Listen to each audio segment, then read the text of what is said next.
Coffee and Cream on Hail Varsity Radio with Andrew Rogers and Damon Benning. The squeeze play is on. The bunt is down. Play is at the plate.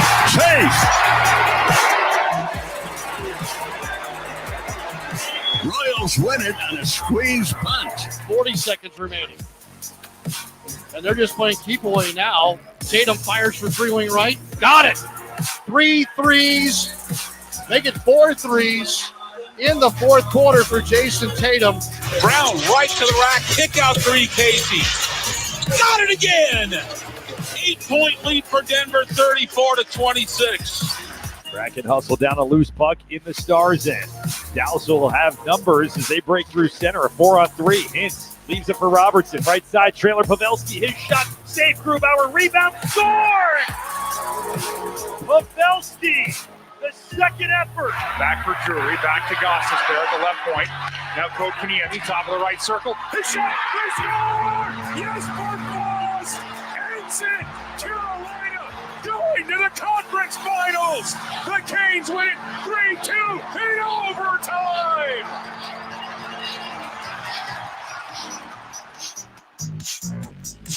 Hey, good morning.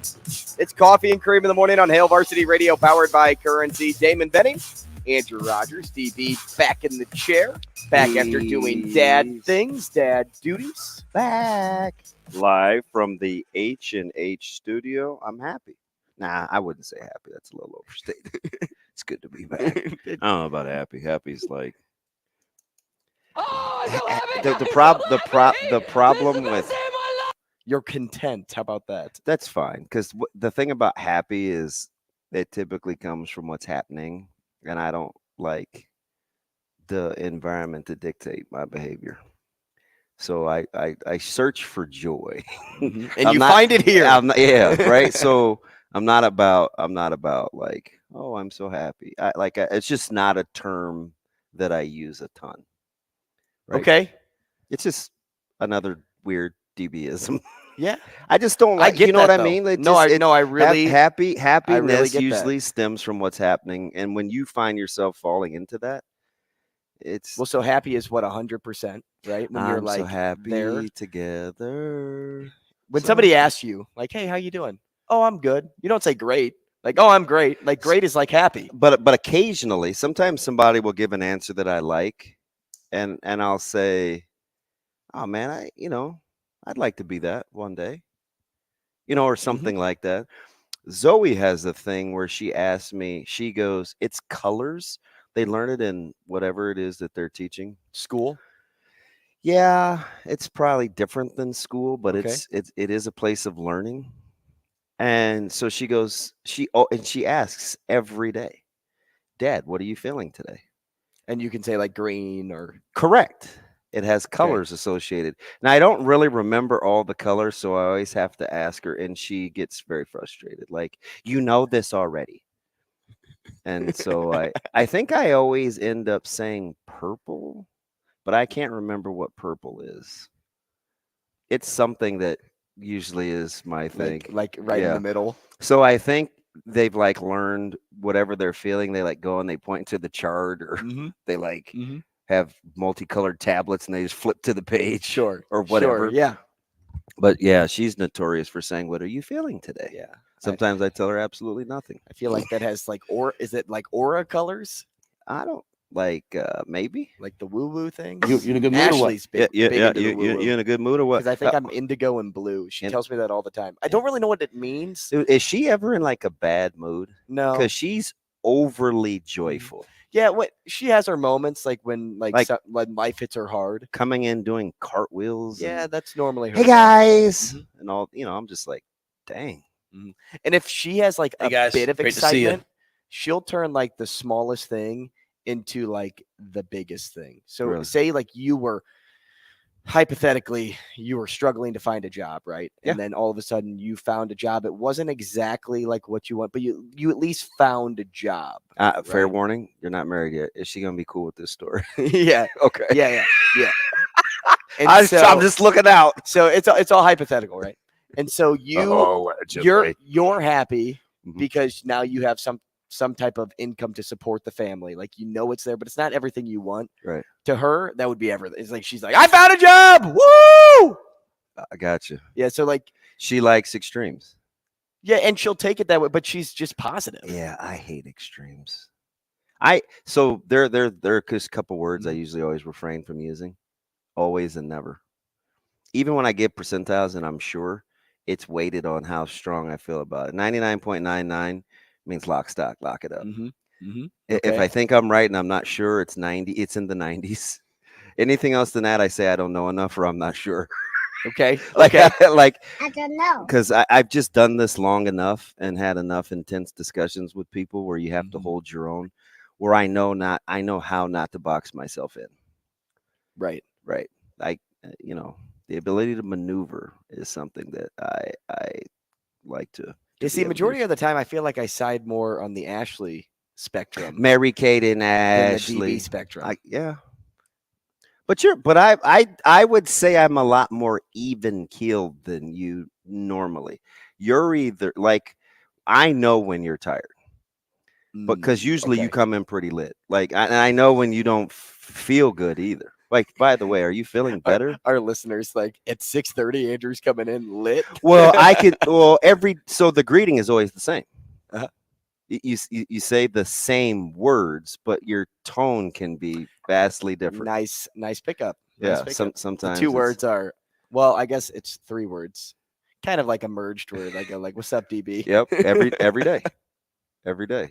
So sometimes it's just sometimes it's like, what's up, DB? Feeling wise though, I feel I'm on the up and up. I feel like a penguin. Wednesday sucked, and that's when I went to the doctor. Yeah, you were that. I was great. When you go to Emergicare, you're planning on spending money and may or may not get a right diagnosis. And that's exactly. I prefer Emergicare for like breaks. So I actually stitches. went to the Minute Clinic. I don't know the difference. Over at CVS, educate you, which guy. I think is supposed to be faster and less expensive. Yeah. At least that's what Ashley told me. You can't get cracked. Well, when I went to urgent care, when I had COVID back, 2 months ago, they charged me like $200 to tell me something I already knew, because I took the at-home test. They all came back positive. You just want a confirmation? But I went there because I wanted to get, what did I need to get? My parents told me, well, my dad works in pharmaceuticals, and he said, hey, you should go see about getting Paxlovid. Barry, Big Pharma. Right? Go ahead then, Barry. What do you know about Kobe Bryant's plane crash? But he told me Paxlovid is only like a prescription. Like, you can't just get it over the counter. WWBD. Right. So I had to go to urgent care, and then turns out I didn't end up using Paxlovid because he said the doctor said my symptoms were so mild that I didn't need it, but I still had to end up paying like $200 just for that visit. It's extortion. And so I'm like, well, I'm not going to do that again just to find out, because I knew what I had, right? I knew I didn't have COVID because I took a test that said I didn't have COVID. And I even got tested when I went to the Minute Clinic, no COVID. But normally I get a viral infection after allergy season because it just turns into something else. Yeah. And so, you have like sinusitis or something? I don't know. So you're rocking the Flonase and what else? Flonase and Mucinex. Yeah. And so she prescribed me 7 things. At one point on the sheet, there was an inhaler.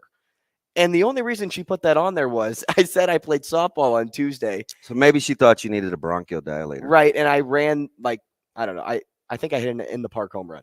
And so I ran all 4 bases. Oh, he's fast. And low key humble brag. Yeah, humble brag. Welcome back. Subtle. Not too subtle. I hit it in the park home run. Okay. Were you shopping at the Gap, or was it like a misplayed ball? Because if it's an error, if it's a 4-base error, then I'm not. Right. Normally the gosh, this is going to sound bad, but I think it's also strategic. You try to take advantage of bad players. Normally the bad players in right field. You can leave it at that. And so I just hit it over her head. Yeah. And then I just run. Get up, and so when I got back into the dugout, I started coughing because I was trying to catch my breath. And so I told the doctor that. Mm-hmm. And she took that as I needed inhaler. Yeah. But I'm like, I don't sprint 4 bases on the daily. Like, it just happened at one maybe point. It would be what we call, just because I'm asthmatic, exercise induced. Correct. So I told her I was just going to take it easy. Which is and why she's like, well, I'm still going to prescribe this, and this. And I'm like, why do I need 7 things? Yeah. I've been taking Mucinex. You said that's good. I told you I have Flonase. You said to also start taking that. So now you want me to start taking 9 things? And so I haven't even gotten a call from Walgreens about prescriptions being ready. So I'm just banking on her not submitting anything. Yeah. And I think this visit was $90. Yeah, coming up in the world. Well, I'm fed up. I am too, Mr. Sharp. So it's funny that you talk about Mucinex and Flonase because I was so sick of Caleb not being able to breathe for like 7 months. And he was always we did a couple congested. We always did a couple steroids, and we would I called my doctor this. back for a different antibiotic plus the steroid. I asked people in the industry. So finally my doc goes, "Hey, let's get a picture. Let's send you to radiology and see what's really going on back there." Yeah, this dude's adenoids had grown back. So when he was little, we had his tonsils and adenoids taken out. Only like 9 or 10% of people that have them grow back. Not only did they grow back, they came back at like 2 inches in diameter. So he had just been labor. It's a wonder he even plays sports or grew for that matter. Right. Well, if his adenoids grow like he grows, which is why when they called during the show and said, "Hey, his surgery's moved up," which I had no idea. It went from 3:40 to 7 a.m. Did you? And you heard what I said to her? I was like, "Well, your mouth dropped." You were like, I was like, "So nobody was just going to tell me?" She's like, "Well, I don't know why they didn't tell you. You need to get over to Children's Connect." And I was like, "Oh, okay. I'll know to log in to osmosis." So when I text him at school, as you know, I said, "Hey man, change of plans, 3:40 to 7 a.m." This dude said, "Let's go." Yeah, like he was excited. So he still hasn't really eaten yet. I don't know. The photo you showed me of him drinking juice was hilarious. Yeah. So he's a little bummed about his weight. He weighed in at 186.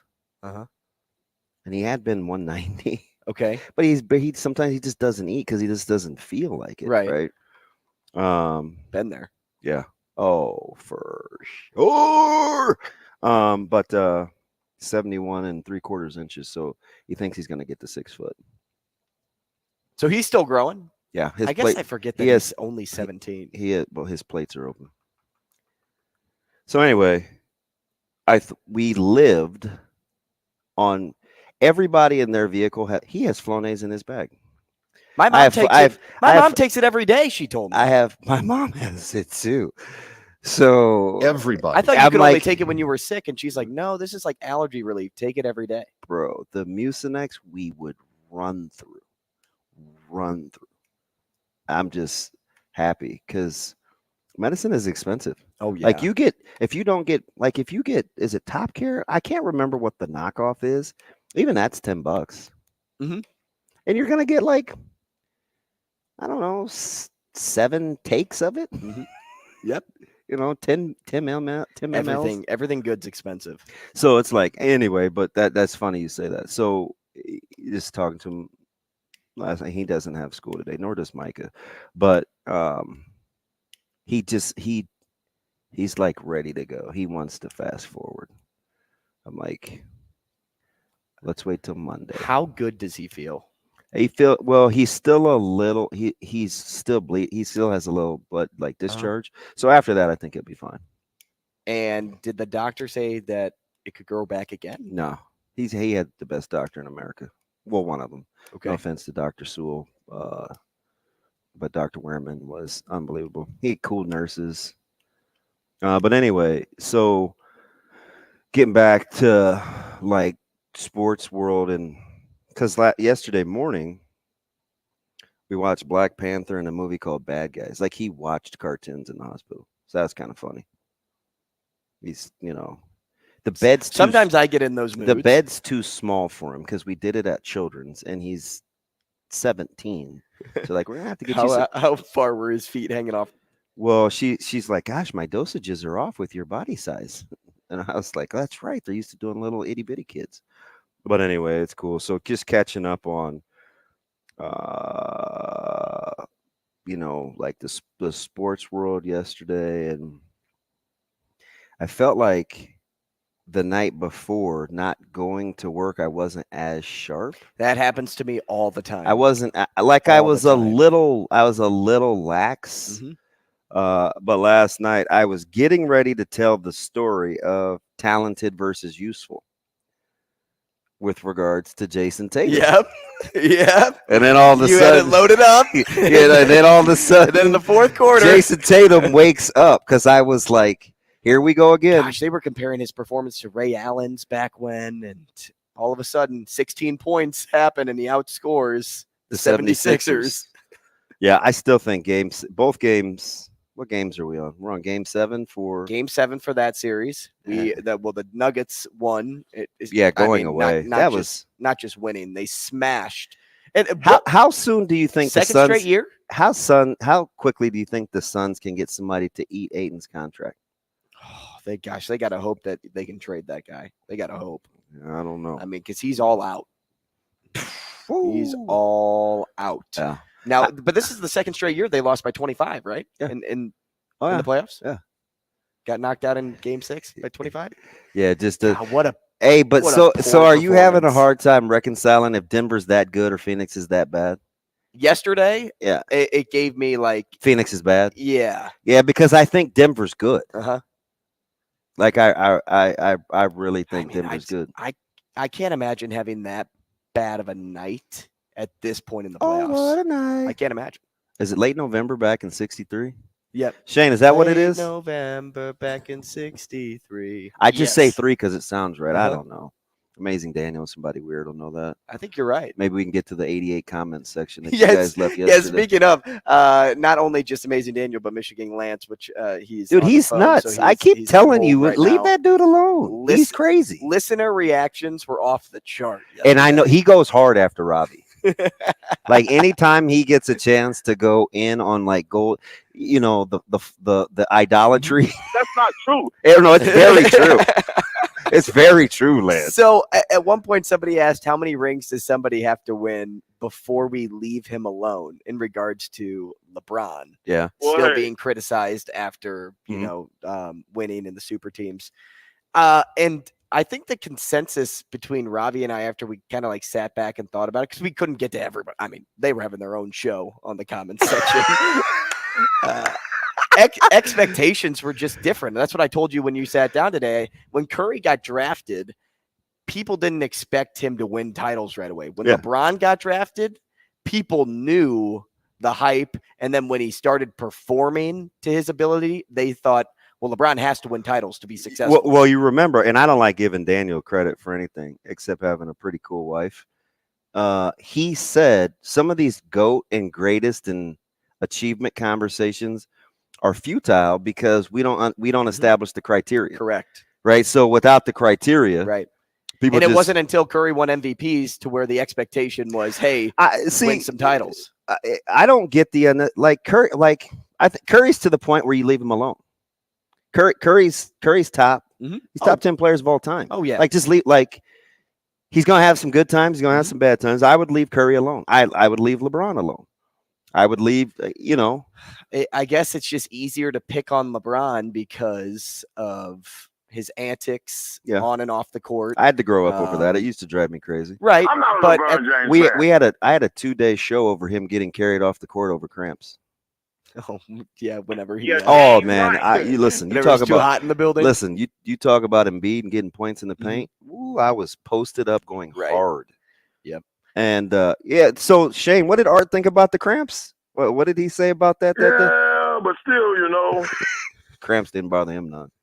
But anyway, I'm not a LeBron James fan. No, me neither. But I do enjoy the Lakers having a chance to win.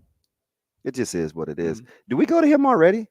Do we take his call? I don't know, man. Is he going to torch this thing already? We'll find out. Let's go to line 1, Shane. Oh, he's talking to Brian right now, who also just called in.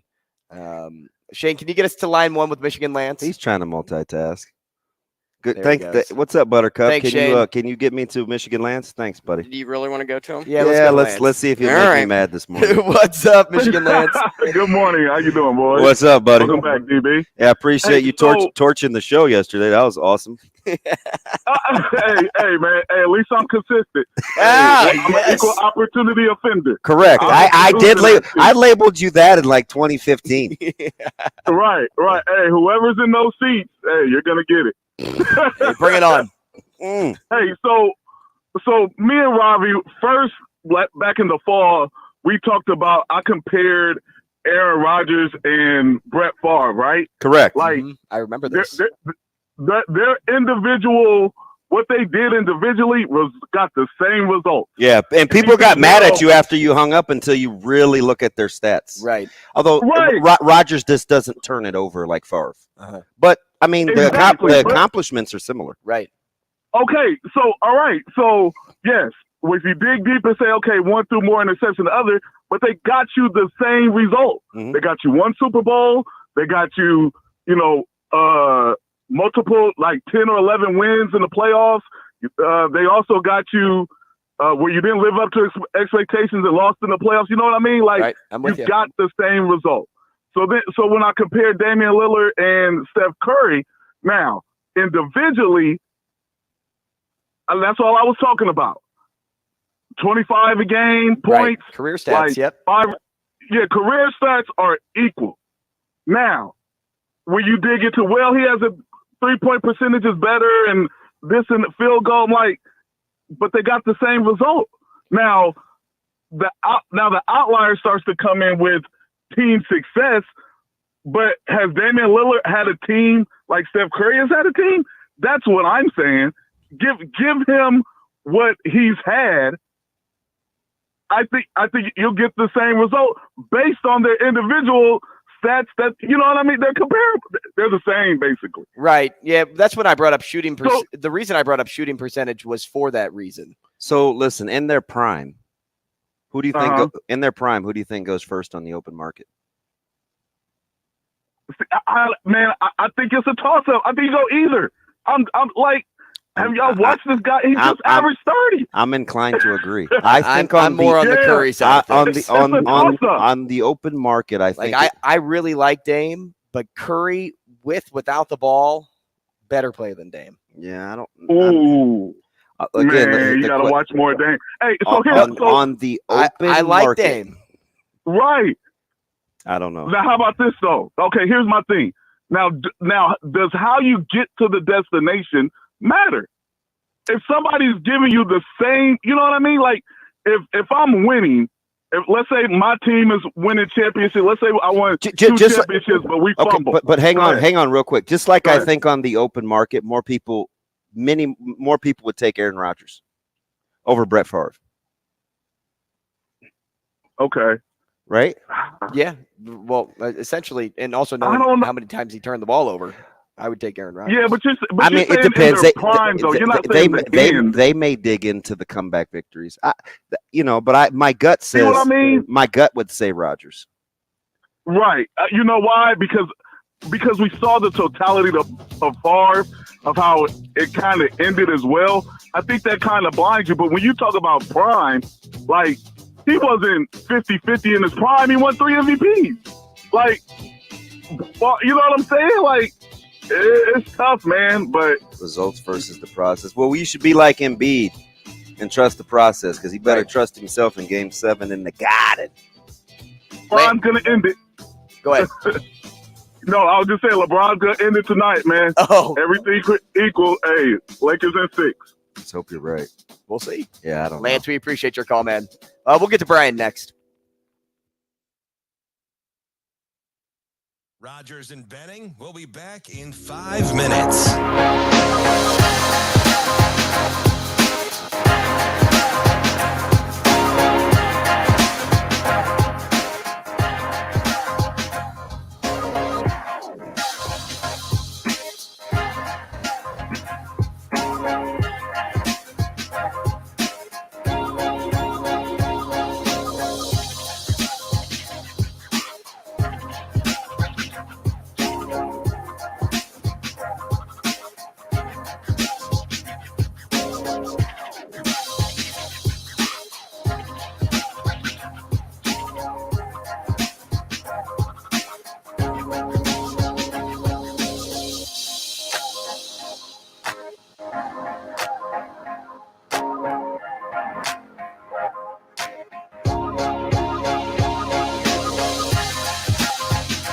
Rogers and Benning will be back in 4 minutes.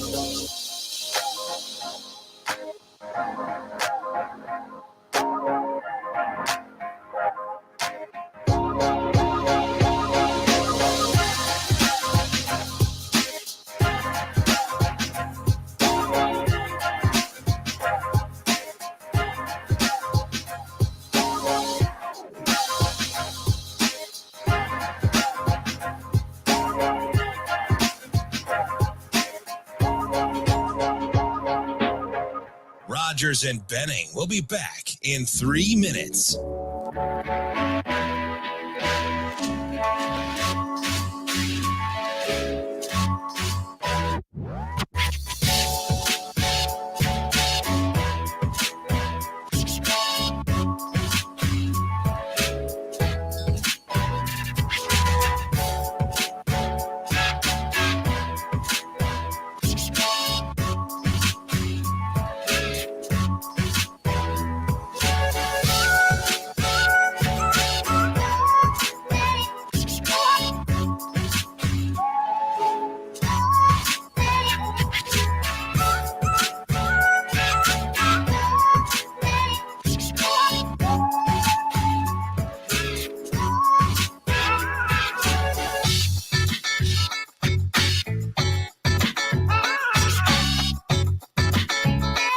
Rogers and Benning will be back in 2 minutes.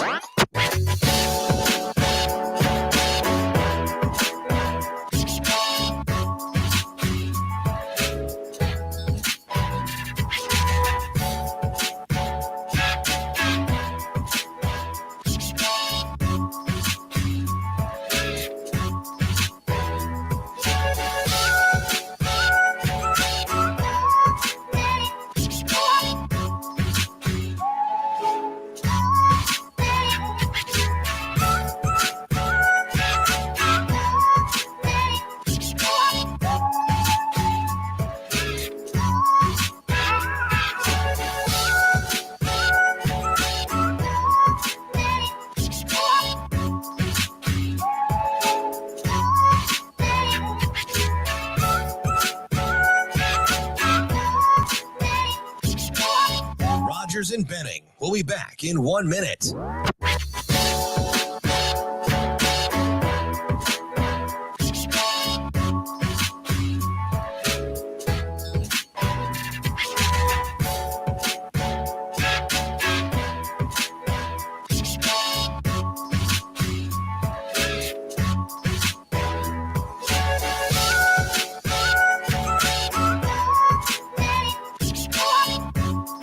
Rogers and Benning will be back in 30 seconds.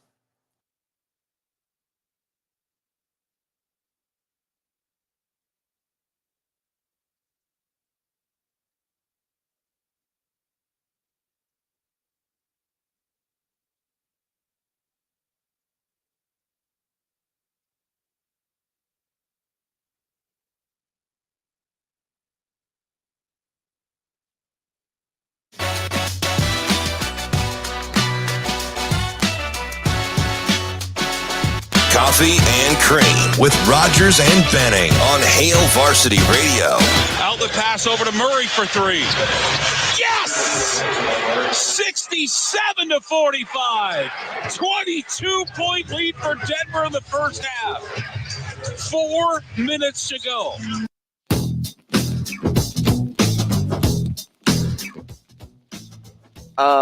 Yeah. A lot of points scored. It's Coffee and Cream in the morning on Hail Varsity Radio, powered by Currency. Damon Benning, Andrew Rogers. I saw JP was in his feels a little bit yesterday about the radio broadcaster for the Suns retiring. Yeah, I mean, listen, there's some sentimental value with old Jacob Padilla. Speaking of which, what did Jay just say to Michigan Lance on Twitter? Calm down. Breathe. Calm down. She wants Michigan Lance. Jay wants you to calm down. I just need you to calm down. Man, he goes hard. We are making moves out here. Let's go to my man out of breath, Brian. See how he feels. Maybe this is more breathe. Well, he's the calm down He's Lance. the calm down breathe, expert. Breathe for Brian. What's up, Brian? Hey, hold on. Let me get this right. Me. Calm down. Everybody, calm down, man. Just calm down. That's all you gotta do. That's all you gotta do. Me. Hey. And I'm feeling really snarky today, man. Like, you know, Well, you gassed him up a couple of days ago on Twitter. Hey, I'm just speaking the facts. Hey, spit him, Brian. Come on over to my church. Since I'm feeling real snarky today, I want this to be said. I am tired of people talking about the man who could not bench press a baby bottle in his combine, Kevin Durant. Okay? I am tired of people putting this man on the same plateau as LeBron James. He ain't never carried a team by himself nowhere, not even to the grocery store. Okay? The man is pathetic when it comes to crunch time situations, in my opinion, being the leader. I don't think he is. All you do is talk about his offense and being almost 7'1". You don't never talk about his defense. He can't guard anybody. In the last couple of teams he's been on in the playoffs, they getting blown out all the time. All right, so I don't want to hear no more about Kevin Durant can't bench press a baby bottle being compared to LeBron James. And Lakers tonight, because last time I felt this snarky was a blowout. So Lakers tonight. That's it. I'll tell you what. To add to that point, yeah. KD, as he got older, like when he was young, KD, I could see how people were like matching up, like, "Hey, KD, one of the best in the league." Like you saw him. You don't when think he played he's at aged OKC, right? When he aged, he got worse, and when LeBron aged, he didn't. I mean, I get it. I'm not. I wouldn't compare. LeBron James. KD to LBJ, but but when you just talk about being a pure scorer, he's in a class.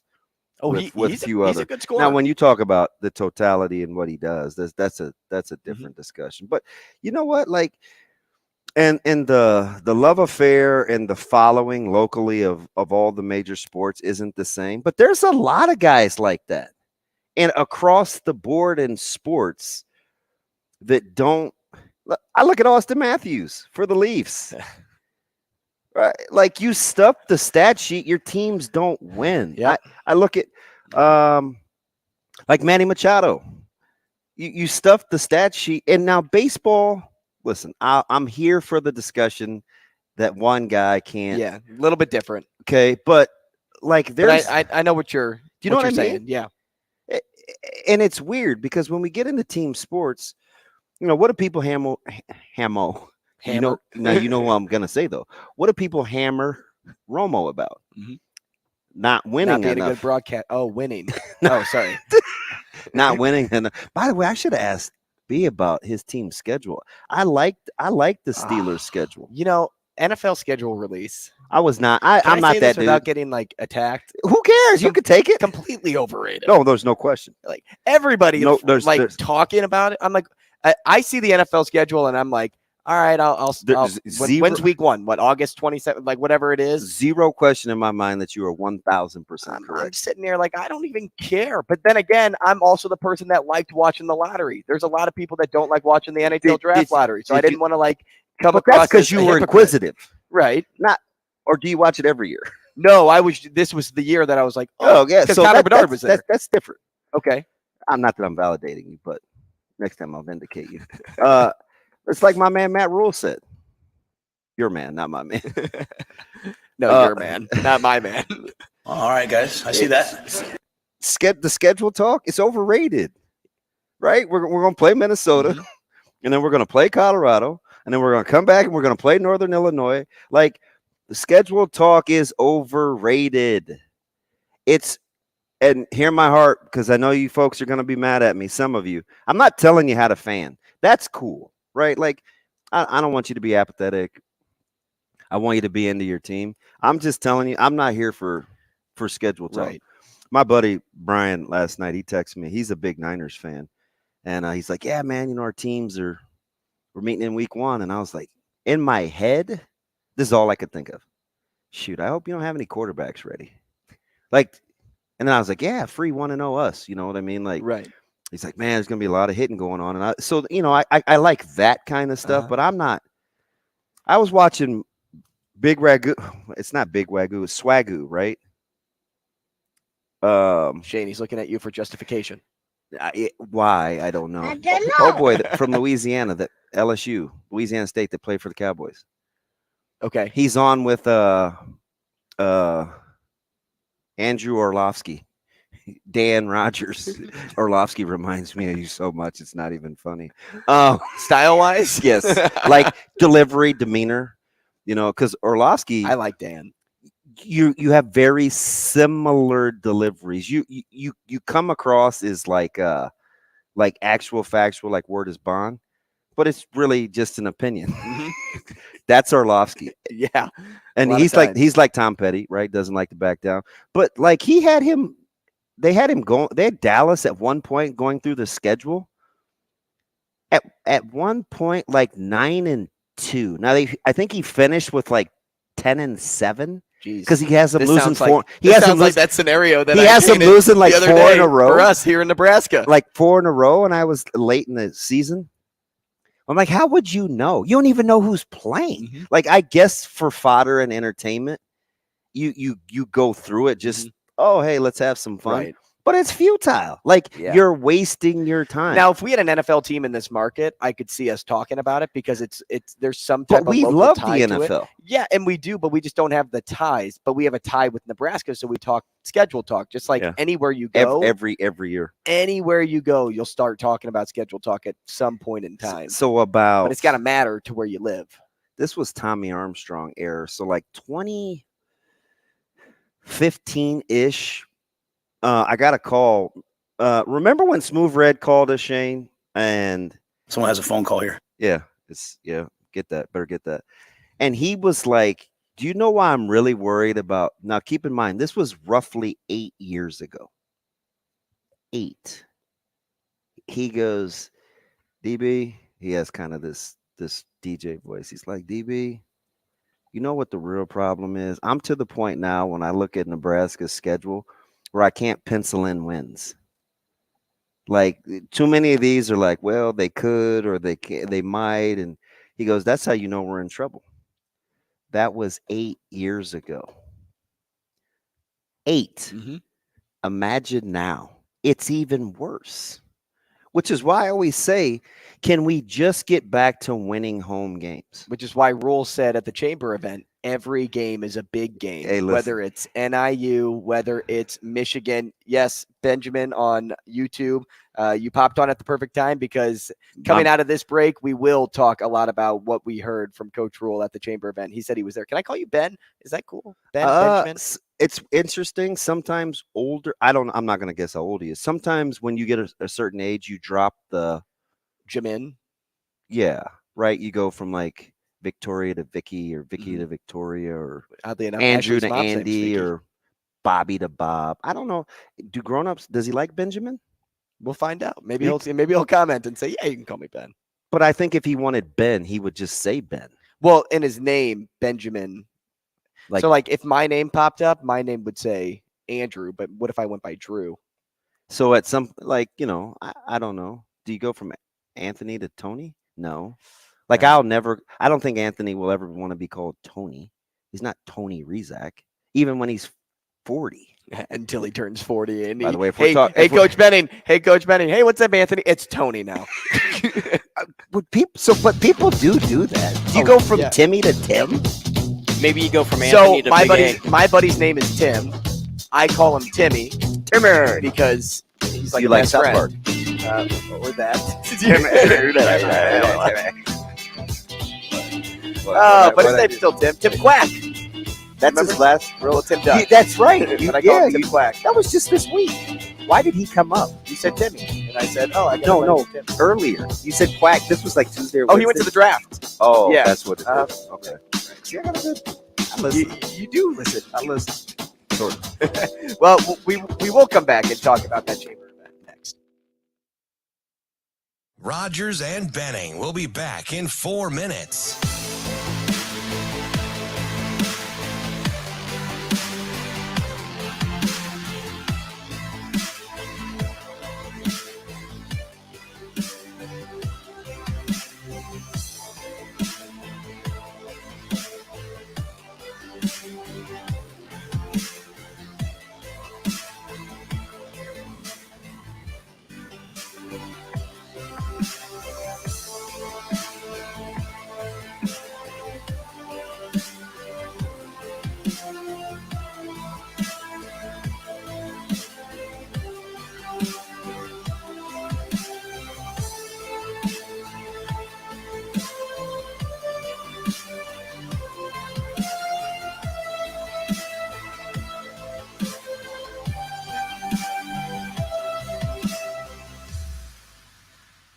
Rogers and Benning will be back in 3 minutes.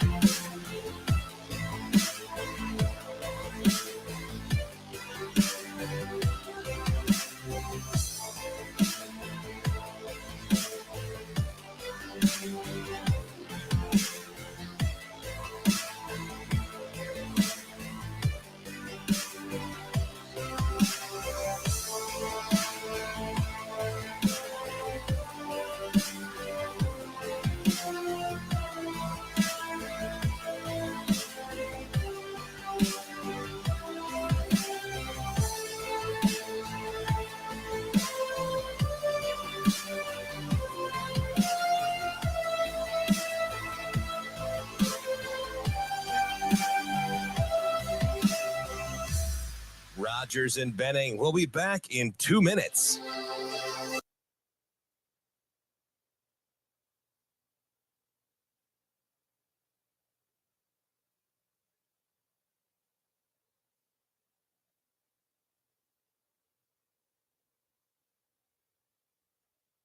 Game 1, we're going to go play Minnesota. And then game 2, we're going to play Colorado. And that game's going to be all about who? Them. But I want it to be about us. And then we're going to come home and we're going to play Northern Illinois. And our guys, game 1, we're going to go play Minnesota. And then game 2, we're going to play Colorado. And that game's going to be all about who? Them. But I want it to be about us. And then we're going to come home and we're going to play Northern Illinois. And our guys, naturally, as 18, 19, 20, 21, 22, they're going to want to make it about the win or this. And I want to make it about us. Because what's the difference between playing Michigan and playing Northern Illinois? Like, every game that we play in is a big game. Every game that we play in is a big game because we're in it. If we play in it, it's a big game. I saw that. They learned that the hard way when at 3-8, they went to Iowa and beat a team that if they won was going to go to the championship game. I said, well, that's a team with character. That team last year, that's a team that could have folded. But every game's a big game if we're in it. So we want to make it all about us. Game 1, we're going to go.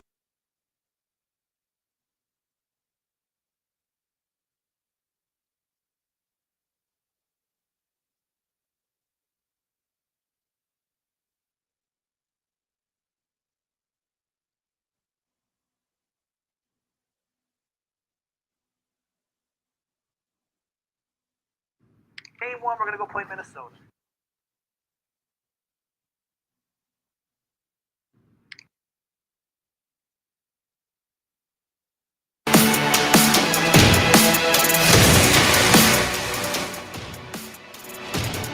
Coffee and Cream with Rogers and Benning on Hail Varsity Radio.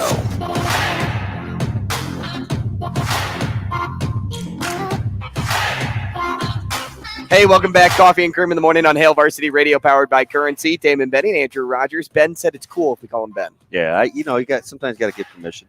Benjamin was for when he got in trouble with his mom. So my middle name was when I got in trouble. So with my sometimes mom. when people get older, like I said, I don't know what you call it. You drop the whatever, Jamin? or the E, or the whatever, right? You just go to the name. Me. Yeah. Oh, Tim, by the way, Tim me. so I'm still trying to get caught up because for whatever the reason, did I tell you that the 2 days ago when I had to use Shane's phone to get my phone working? No. Yeah, and Shane didn't want to give it to me, so he put it on speaker so I wouldn't touch Well, that's it. Shane's MO. So I would. He doesn't want people touching his So I stuff. wouldn't touch it. I was like, what a weirdo. But anyway, Shane, have you been having any problems with Sprint, or are you good? No, I'm good. T-Mobile. He said, no, I'm good. I took my mom to Costco yesterday afternoon. Was it yesterday? Yeah, I think it was yesterday. And the T-Mobile store that's by the one on Dodge, which I haven't been to in months now that I'm south, it was like closed at noon. I'm like, are you guys on lunch break, or are you not a thing anymore? Probably had to be lunch break, right? You don't close the store, do you? Depends on how many bodies you have. Yeah, good point. Because quiet as kept, there are a lot of these places, man, that close at these weird times because people don't show up. Mm-hmm. I was like, wow. There was a girl that worked at a phone store in St. Louis that my best friend's mom walked and got new phones, liked the way that she treated her during the visit. And she's like, hey, I think you'd be really good for this job over at my company. I'm actually the hiring manager. So you should apply and I'll give you the job. True story. So yesterday, good customer service goes a long way. Yeah. That's and not there. There are places that I'll revisit over customer service. Yep. But listen, That's so not did there you in a see, lot. did you, because I know we're going to talk about Nebraska for a second, but did you see where Omar hails Omizi on Twitter, who's, I don't know his official title. He's like a player liaison. Mm-hmm. He tweeted, I don't know if I'd have done this publicly. I just would have probably done my homework behind the scenes, but he tweeted, hey, is anybody hiring in Lincoln, student athletes over the summer? And about 7 of the ways down after people were giving businesses, somebody is basically anyone is hired. And I got to thinking to myself, I think that's about right. I think that's about right. I think pretty Which much is sad. Well, what happened to the workforce? Mm-hmm. And don't save your political crappy drammy stuff government and free. No, man, those people aren't getting subsidized checks anymore. Mm-hmm. So let's not go there. Yeah, unemployment. I think a notice came out, and it was $1,000 a month. Yeah, nobody can live off that. So what are people doing? What are people doing? I do videos. It does seem like crime is up, so maybe they're committing crimes. But everybody's hiring. Everybody. It's just lazy. We live in a lazy society. I was at the grocery store the other day. I watched the lady one from one end to the other. And then the manager went back to the deli because she was waiting for her help to come back. I think anybody's pretty much hiring, right? Yeah. Everybody. Anybody could use a helping hand. Any company, any small town mom and pop shop, whatever it is. Are those still a thing? Mom and pop shops? Yeah. I think so. I just asked. I don't know, man. Well, I said was I think so. No, I'll get out. I'll get out. I closed my blinds yesterday. Well, that's like the farmer's market. Remember when I went to the farmer's market on Sunday? A lot of those are mom and pops. Yeah, you get a ton of joy from that. I don't know why you like the hustle and bustle of. Well, I go because they have some of the best kettle corn. You can get some of the best kettle corn from the farmer's market. Corn, but that's cool. And beef jerky, local beef jerky. Good connoisseur. Mm-hmm. I like beef jerky. I got to bring you in some. Although we kind of like it that we're different, right? You like chewy. I like tough. I like soft. Yeah. So the one I bought though is more chewy than tough. Yeah. Yeah. Did you ever have any of the pipeline? Yeah, you gave me one bag. Yeah. It was good. Really good. Listen, you don't know how hard that was to save because there wasn't a lot in there. I know. And I couldn't believe you actually saved it. But I knew Micah wanted it, and I was like, I don't feel right because it was a show gift, so I wanted to share it with the show. But it was testing my. Was that when I was out sick? Yeah, you were gone, so I was gone for 3 days. Go ahead, Shano. The chamber. I'm definitely not gonna chamber. I'm definitely not gonna call him Benny. In the chamber. But we got into the schedule talk. I want to start with this one because this one was in my wheelhouse. Okay, I'm gonna. No, Shane. See, when I gave that to you, that when I'm talking through it, that means you get those little Vienna sausages ready to push the button. Have you ever seen this? They look like little Vienna sausages. That's a different. I know what you're talking about. And then game 2, we're gonna play Colorado, and that game's gonna be all about who? And then we're going to come home and we're going to play Northern Illinois. And our guys, naturally, as 18, 19, 20, 21, 22, they're going to want to make it about the win or this. And I want to make it about us. Because what's the difference between playing Michigan and playing Northern Illinois? Every game that we play in is a big game. Every game that we play in is a big game because we're in it. If we play in it, it's a big game. I saw that. They learned that the hard way when at 3-8, they went to Iowa and beat a team that if they won was going to go to the championship game. I said, well, that's a team with character. That team last year, that's a team that could have folded. But every game's a big game if we're in it. So we want to make it all about us. You know why that, I really stood and did pom-poms? I remember not to go all 90s, but I remember we were winning, but it was kind of ugly in 94. Like we weren't like this. Mm-hmm. I mean, we had to grind a little bit, and some guys were super surly in practice, and a huge fight breaks out, like big, and it's running backs against D-line. Basically, it started with two guys. It ended up being a little bit bigger than that, but it was about position groups. So it was running backs against D-line, and it started with Christian Peter and Clinton Childs. And at the very end, like we're kind of coming together like as a group. And he was so mad. And Abdul was kind of calming him down a little bit. And he was like, this ain't got nothing to do with anybody else. This is about us. It's about us. And like quietly, that kind of became the internal motto for the team, because like we didn't care about anything that was going on outside of us. We just wanted to dial in, and almost to this day, like, and people say it in a lot fancier ways, like, hey, we got to do us, or some people say it's all about you. Sometimes it's about people, be the best version of yourself. But all that really is staying here. Mm-hmm. Stay in here. Control the things that you can control. What he was saying and why I was like, running around the house, like whooping it up, is because when they get to that point, you'll see better results. Simple versus easy. It sounds simple. Not easy. Because people don't know how to stay in the moment. And they worry about things that they can't control that don't have anything to do with them. Right? There's a fine line between understanding your opponent and being the best version of yourself. I asked the question a couple weeks ago. Hey, man, like, you think Coach Roll is like paying any attention to like the turnover and turmoil in Minnesota as in the opener? Like, it's going to be a little bit different. Play calling, OC, like it's going to be different.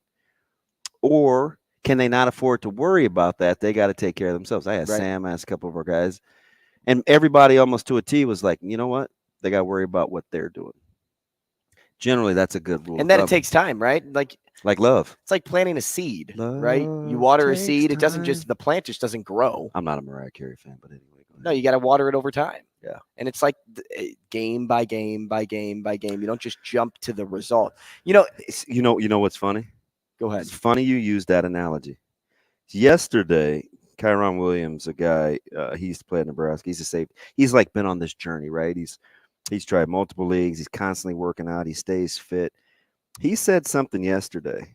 He goes, just imagine this. He goes, you wouldn't plant a seed, right? You said it. I'm just going with it. This is weird. He goes, you wouldn't plant a seed and then dig it up every few hours to see if it has grown. So why keep questioning yourself, your decisions, and your hard work? Stop overthinking. Have patience and keep watering your seeds. Personally, that's hard. Personally, like individually, right? But that's simple versus easy. That's weird. It sounds it's comparable simple to the example I just gave. Because that's what it's about. Right. Rule always has to. You asked about, you and Ravi were debating yesterday about goodwill. I keep. There's a TD Jakes line. Let me see your goodwill.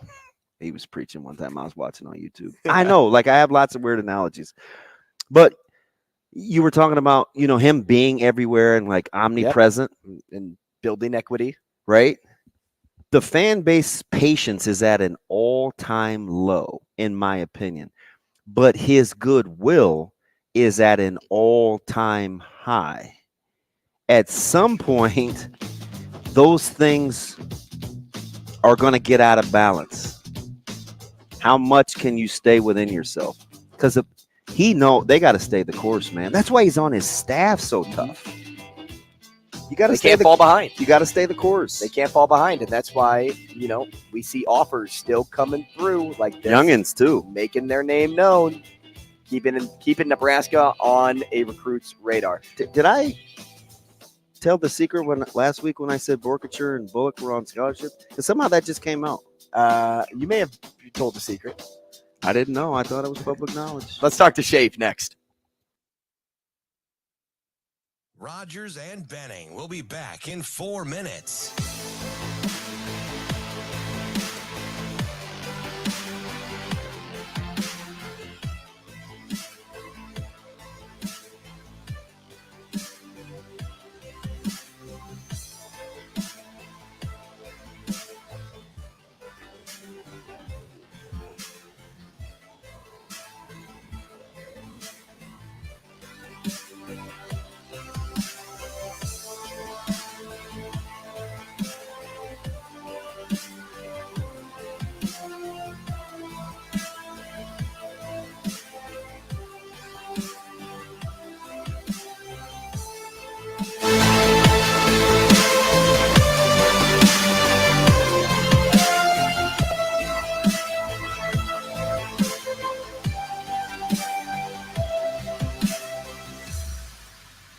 Rogers and Benning will be back in 3 minutes. Game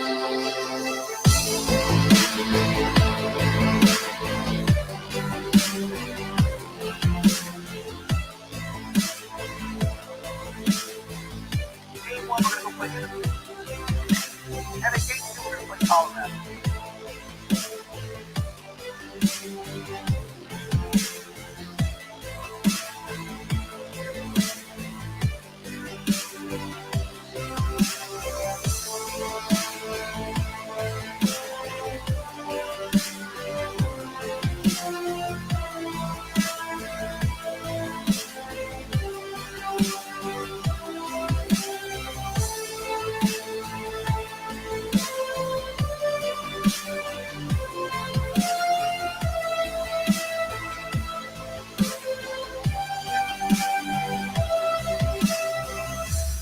Rogers and Benning will be back in 2 minutes.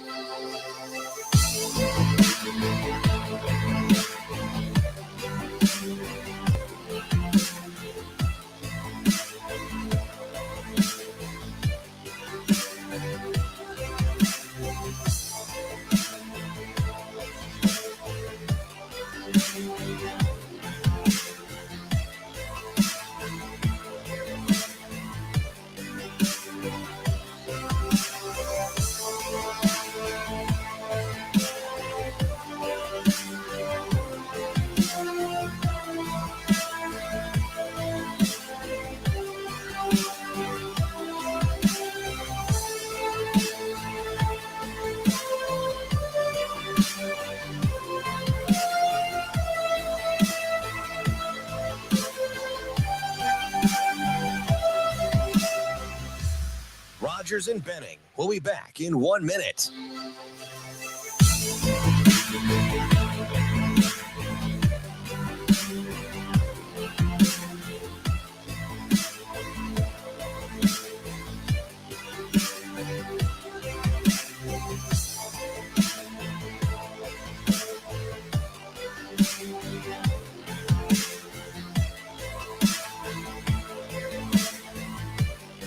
Rogers and Benning will be back in 30 seconds.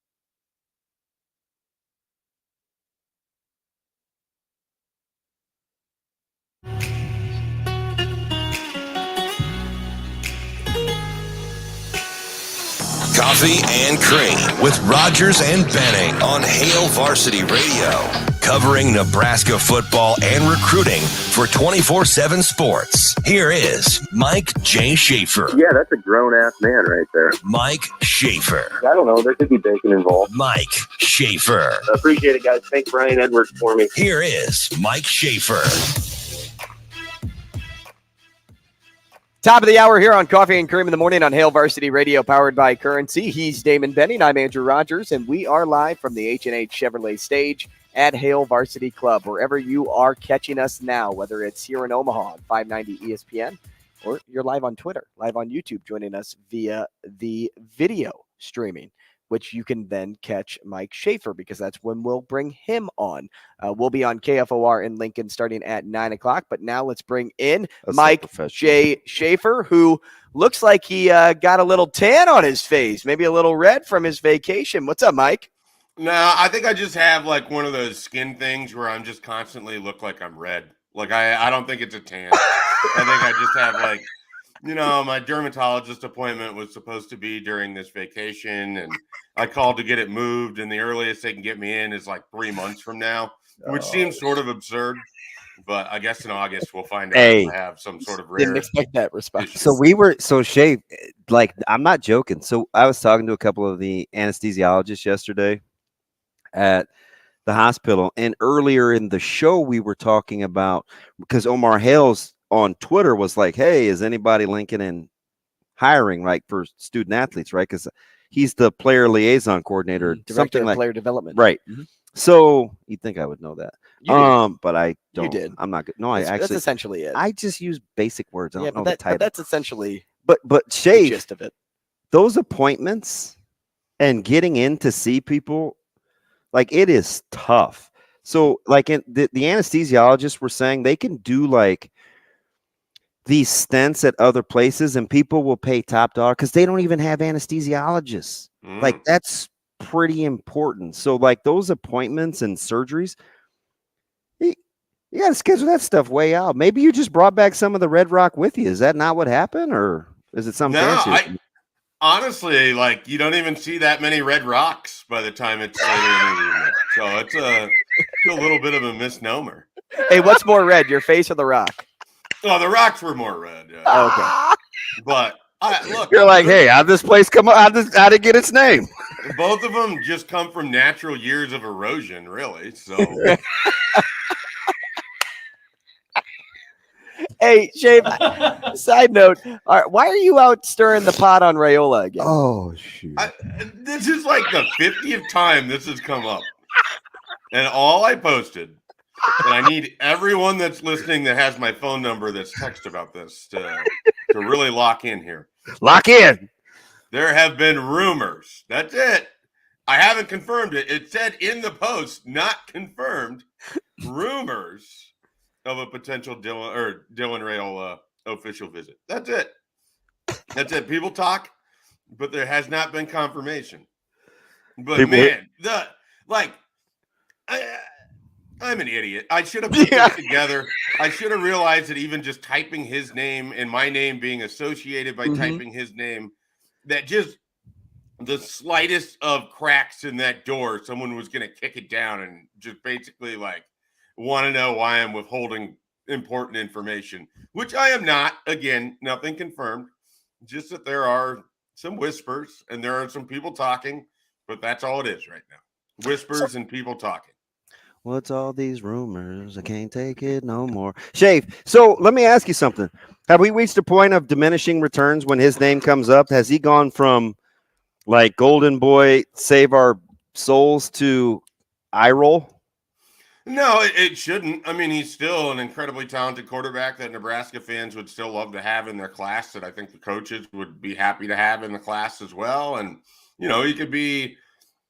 he could be a multi-year starter for Nebraska's program. I don't think that it's an eye roll. I just think that, for some people, the breathless updates in February and March got tiring. And so I think you just had some fatigue there. But now we're into May, and he hasn't committed to Georgia yet. So I get a lot of people asking why that hasn't occurred.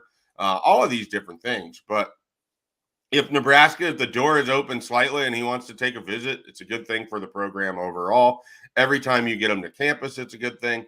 But yeah, I mean, there's definitely some people that have reached peak fatigue, but it's been pretty quiet for the last 6 weeks until I stupidly wrote that comment yesterday that I don't regret writing it, but I kind of regret writing it. I know, what's peak is you come back from vacation and Nebraska has a slew of offers out. How long did it take you to catch up with what's going on with all the offers for future prospects that went out in seemingly the last week, if not Honestly, 4 or 5 days? Honestly, you just have to structure it to where your focus is on 2024. I mean, when I came back, the first thing that I did was try to reach out to every in-state kid that Nebraska is recruiting and try. I saw that right up on your 2024's in-state. That's pretty good. And try to figure out what's going on there, and then just kind of work my way out. Now, obviously, everything with Teddy Vrzal sort of makes that more of a reason. But a lot of it was until, Caleb Pyfrom kind of gave me his official visits. Honestly, I don't know that there's a lot of official visits that have been set by in-state guys at this point. So we're kind of in the point where you want to figure out, because you assume a lot of these guys are coming in June.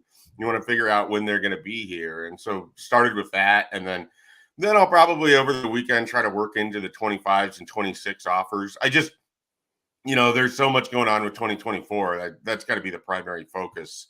And then you kind of, when you can, try to work towards what's happening with future classes. But I mean, they're just going to offer a ton of kids in Texas every year. So I think that the earlier we can sort of just appreciate that, the easier it'll be when you see like 13 offers roll through every day. So Schaefer, along the same lines, 13 along the same lines, is there somebody on that list that you made on the 2024 in-state offers that you believe Nebraska can get out of the questionable stage on soon and into the likely stage? Okay.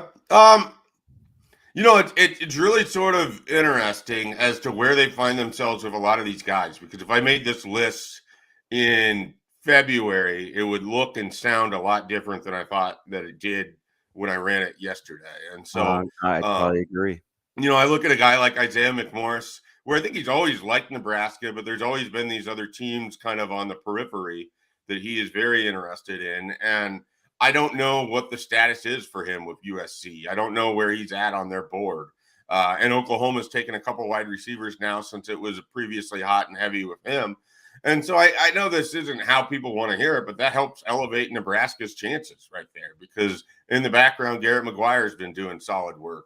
And he knows he'd have the opportunity to compete probably early at Nebraska, given how unsettled the wide receiver room is. And so just continuing to work on a kid like that, it just shows you, even though they're from Omaha, they can start with a heavy interest in Nebraska, then get all the other offers or all the other interests, and still end up looking at Nebraska strongly in the end. And I feel like it's healthy for people to understand how these things work in recruiting. Like, it's not just going to be Nebraska makes an offer to a kid in state and he's just going to immediately commit. I mean, those days are so far beyond us. And I think McMorris gives us a good example of that. He's not the only one. I mean, Caleb Pyfrom in January wasn't going to Nebraska.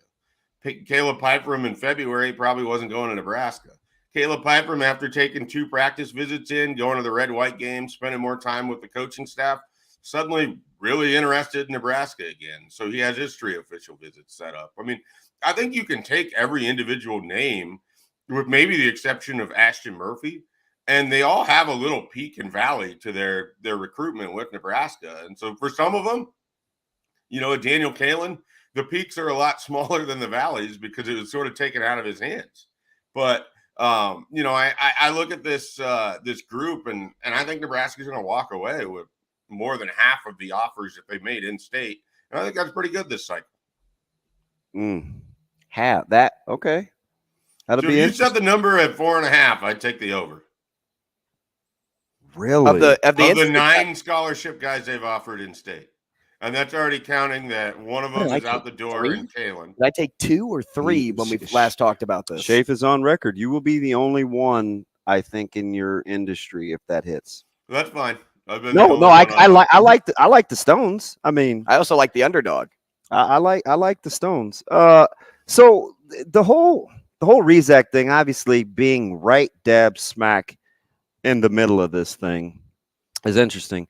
I probably said more privately than I have said publicly, but where do you think is it a philosophical thing, Shay, for these schools to be numbers and testing driven versus results on the field?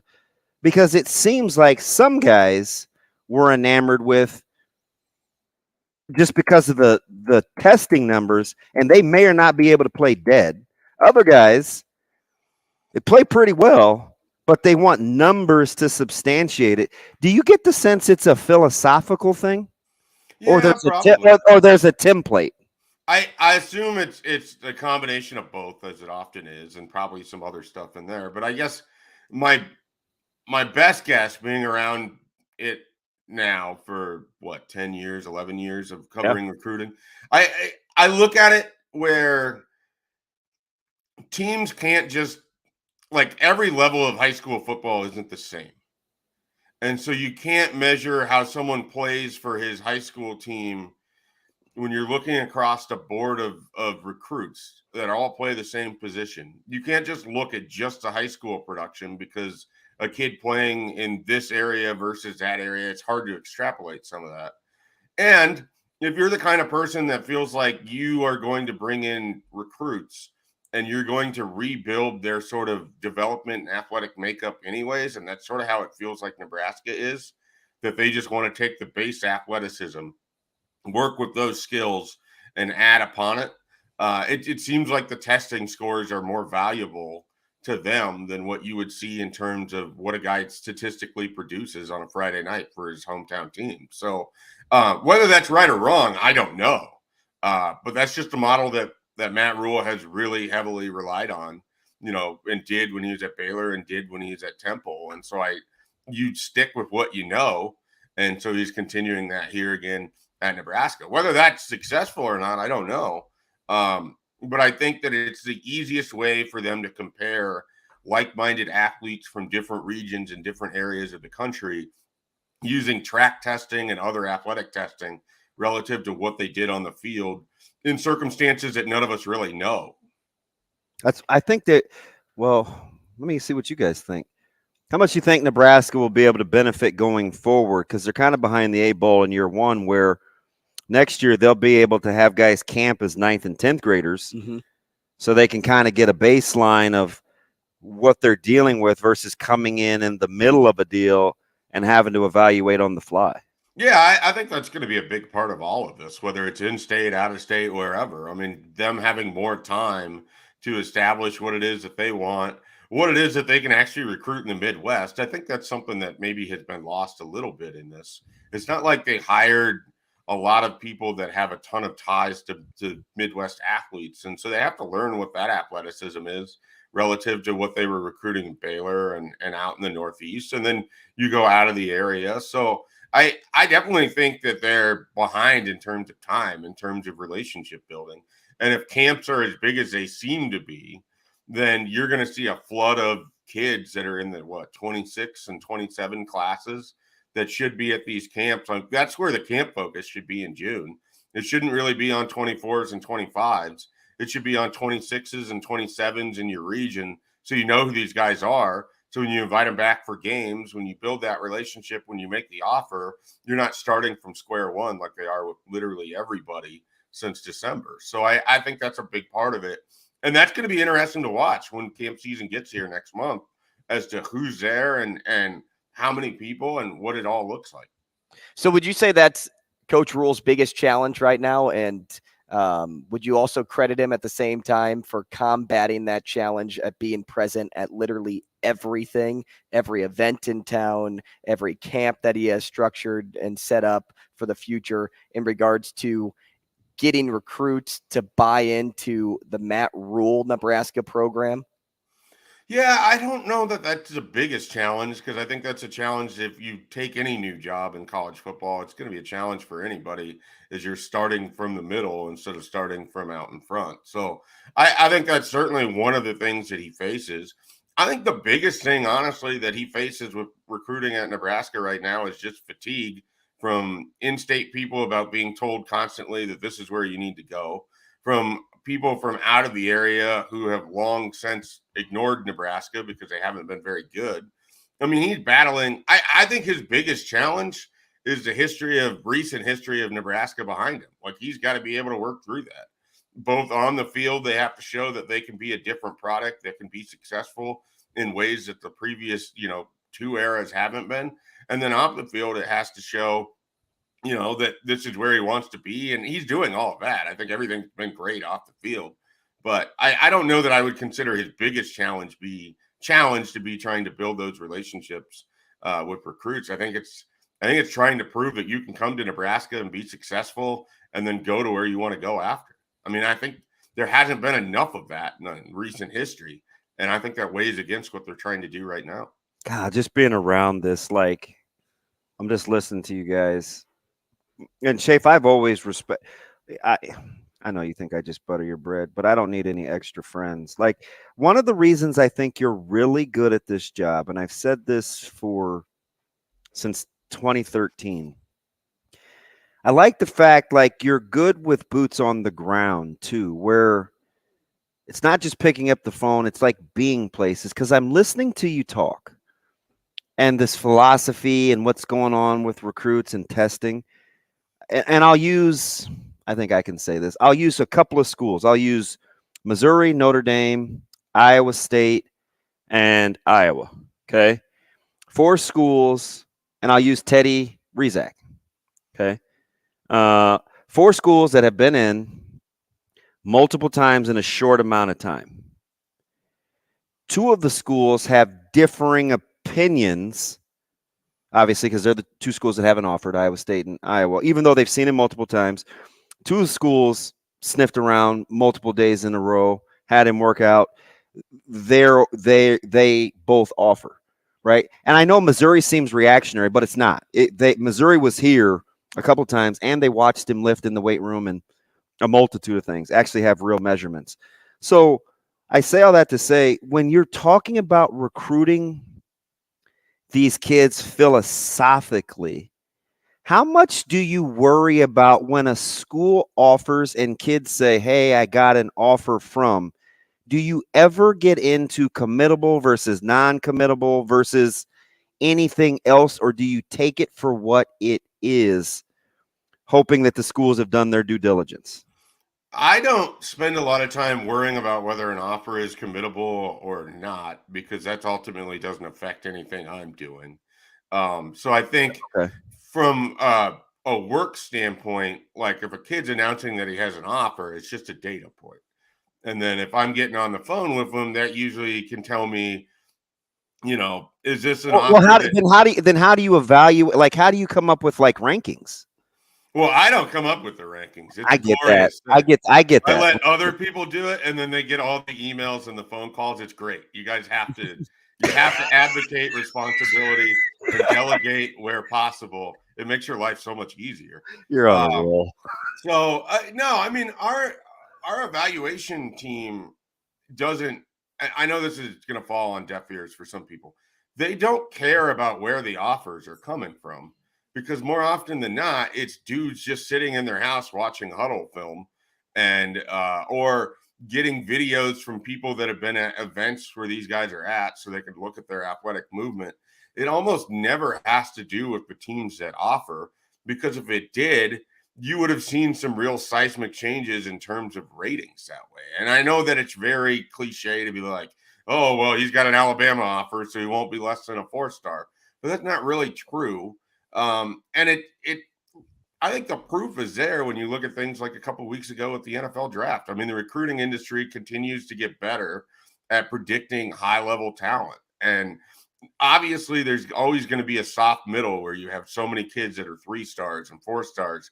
And so the delineation line there is difficult. But I think in terms of evaluating, it's only getting better as the tools continue to get better, the more resources people use.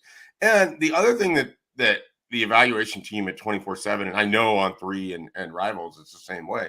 They're all connected with college coaching staff so that they know what teams are looking for. They talk with these. And it's not just one staff. I mean, 24/7 has a great relationship with Matt Rule. They have a great relationship with Kirk Ferentz. Those guys recruit entirely differently.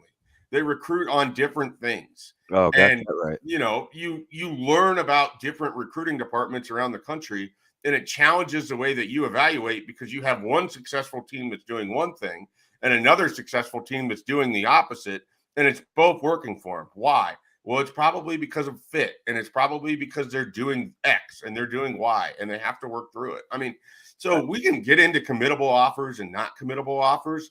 It doesn't matter when it comes to rating a kid. It really just matters in terms of the dog and pony show that is recruiting. Are you surprised that there are schools now like Boston College, Illinois, who else is Michigan State? There's these new schools that are making multiple repeat visits. Penn State that haven't Penn State's another one, haven't ordinarily been coming. Northwestern. Now, Zane Flores got Northwestern started, so I'll give him his due there because I think that was the catalyst. But they're like these new schools that are in the state having presence. I think Pyfrom's taking a visit to Illinois.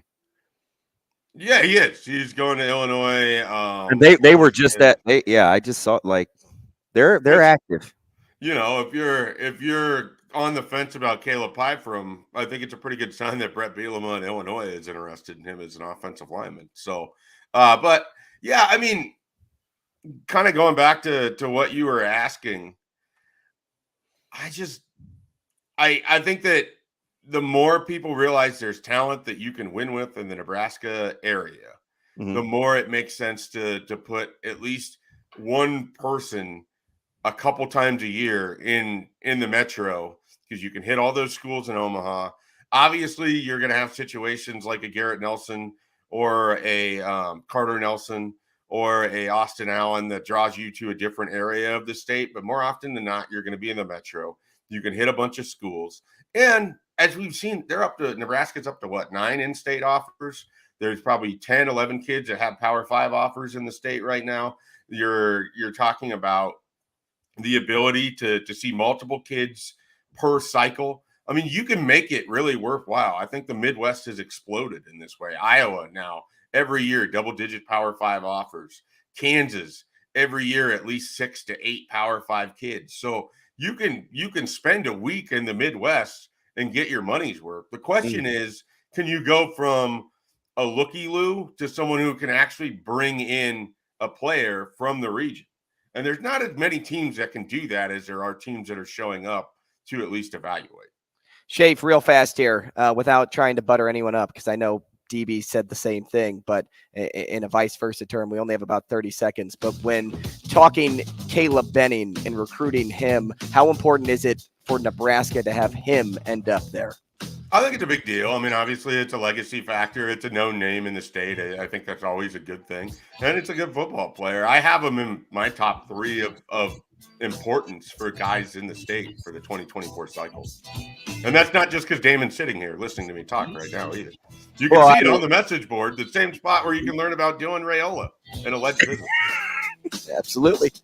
Absolutely. Schaefer, I appreciate you, my guy. All right, guys, have a great weekend. He throwing me a softball. Dude, he's the best two-way player in the state. I'm with you. I just wanted to hear it. Period. We'll be back.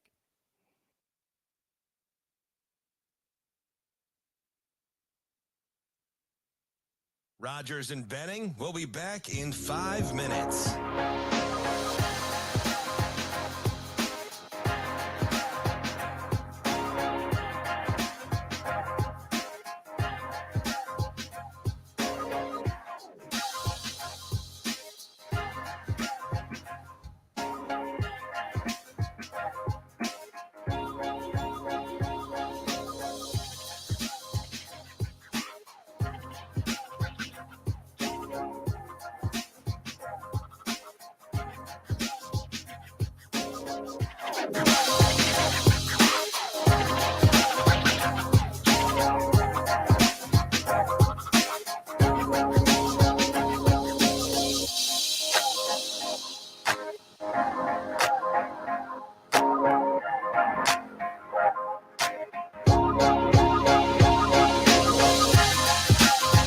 Rogers and Benning will be back in 4 minutes.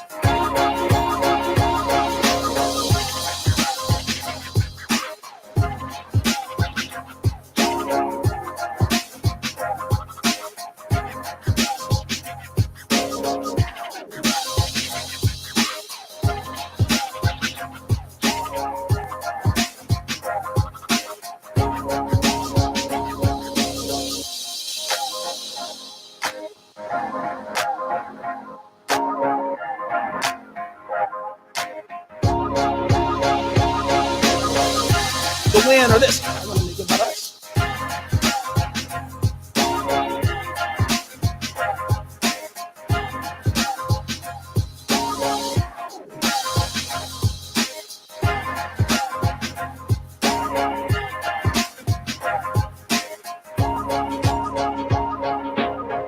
Rogers and Benning will be back in 3 minutes.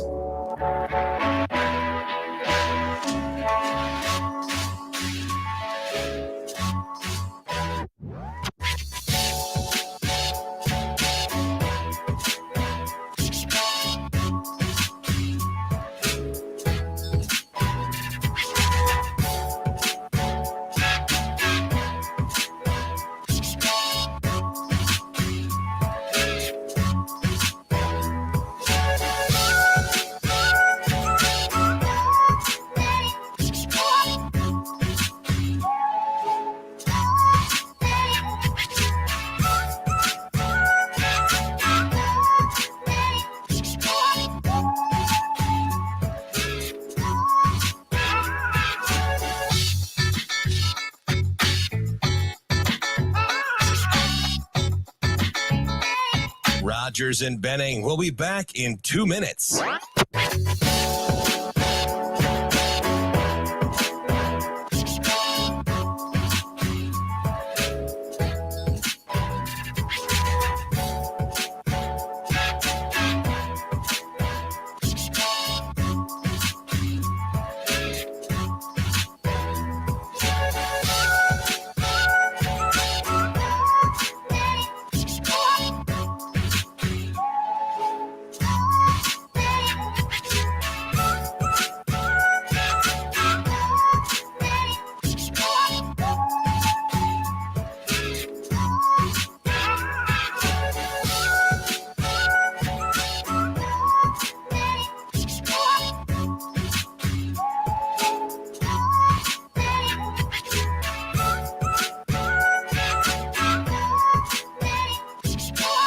Rogers and Benning will be back in 1 minute.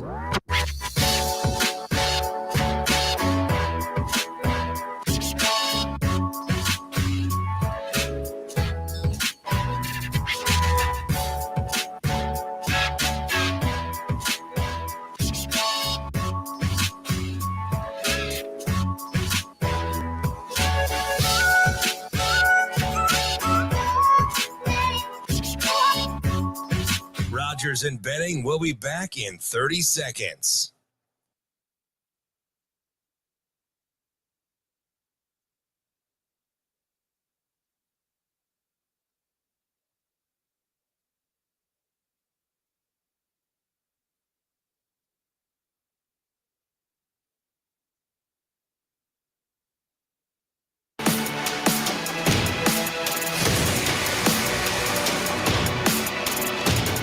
Coffee and Cream with Rogers and Benning on Hail Varsity Radio.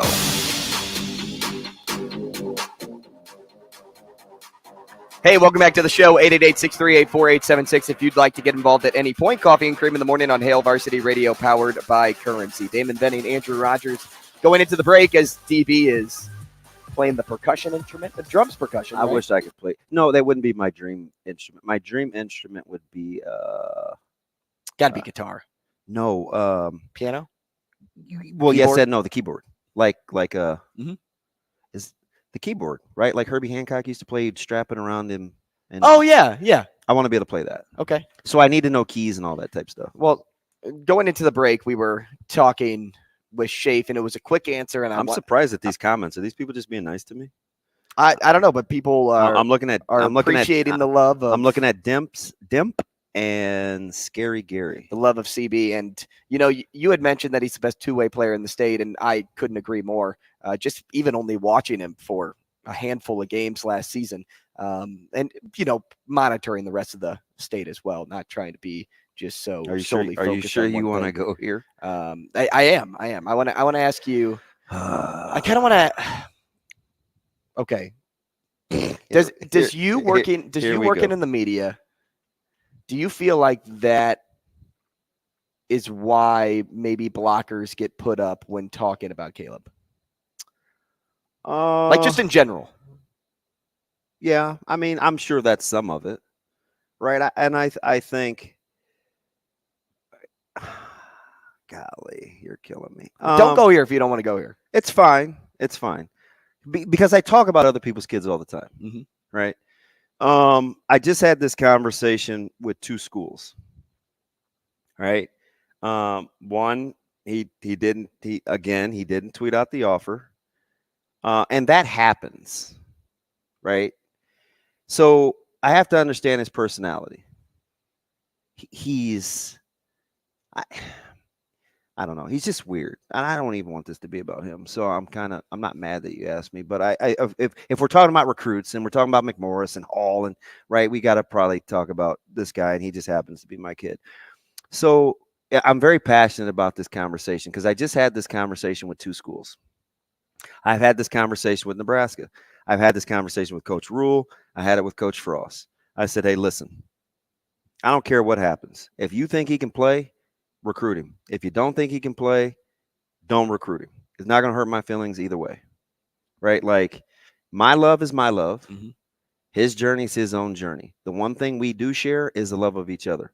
That's it. That's it. But I have these schools, right? And it's weird because I coach. So they talk to me about guys that I coach because some of the guys that they're asking about, I would like know better than, like, let's say our head coach.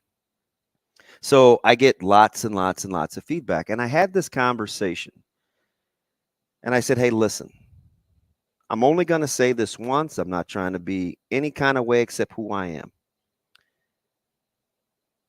He's his own guy.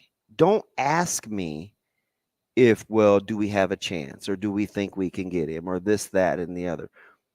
It's offensive. It is. And one, I had to apologize. I went back and kind of apologized at Westside yesterday. I didn't go to Westside. I called because we had a very intense conversation. Well, you know, our DB coach this. I said, listen, man. I said, you guys got to stop. You love his film. He had 90 tackles as a sophomore. His junior film is just okay, right? I'm not irrational, right? But I do know if he were to go out and run a 10-6 100-meter, he'd have 60 offers. Right? He has double digits now, but he'd have 60 offers, right? So people question top end speed. Let him run. Because when you put it against his tape, and anybody that's played against him or coached him, it's going to speak for itself. But I probably hurt him more than I've helped him because people overthink it. Right. Take me out of the equation. It doesn't matter. The Husker Radio Network, like that stuff is hard, right? Oh, I want you to sign a long-term commitment. I don't know where my kid's going, right? Like, do you want me doing? It's not do they want me? Do I want to do? Do I want to do play-by-play and miss his games if he's not? All these things I think about. It's very, very personal to me, right? Which I don't ever say out loud. But since you asked, I'm now going here, right? So those are all things that I think about. Relationship with the university versus whatever. And Coach Rule, Coach Chenander, not so much Coach Frost, because I didn't talk to him a ton about it. It was mostly Coach Chenander. You got to take me out of the equation. Don't not do something because of me. Don't do something because of me. And I've told it to everybody. What do you mean, do you have a chance? If you want him, go get him. Right? Like, I coached at a high school for 10 years. He didn't pick that high school. He didn't say, hey, I want to go to North. We played in 5 out of 6 state championships. He didn't want to play at North. He's his own guy. Paved his own road. Right? He wears, I wore 21. He wears 2 in basketball. He wears 1 in football. He thinks that's funny. I think that's funny. It's fine, right? But I know, just ask anybody in the state. That's the guy they're taking. Now, his level of importance, I don't know. You know, I know he's just getting over like some physical things where we're actually doing everything at once to make sure when he hits this circuit in the summer, It's personal. Mm-hmm. Like, and this is the first time I've seen him visibly upset yesterday. And I asked for permission to tell this story because I never betray his confidence because he and I are ridiculously close.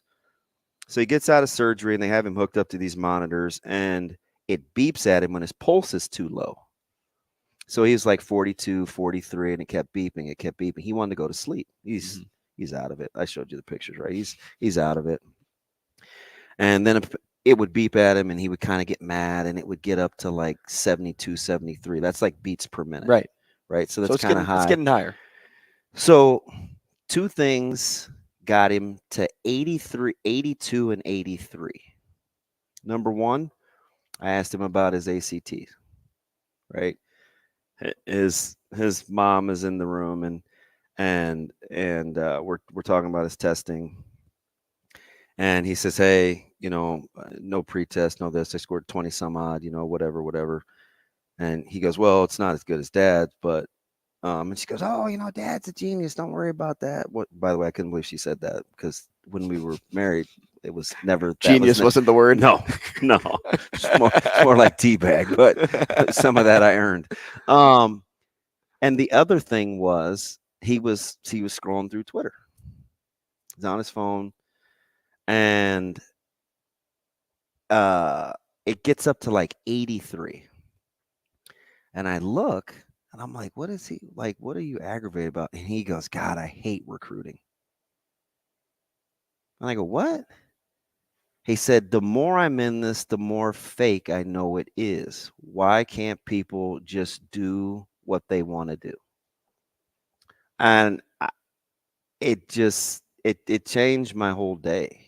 Right. And these parents, you ask any of them, ask Ryan Terry, ask any of these guys that are, I talked to one coach at our recruiting deal.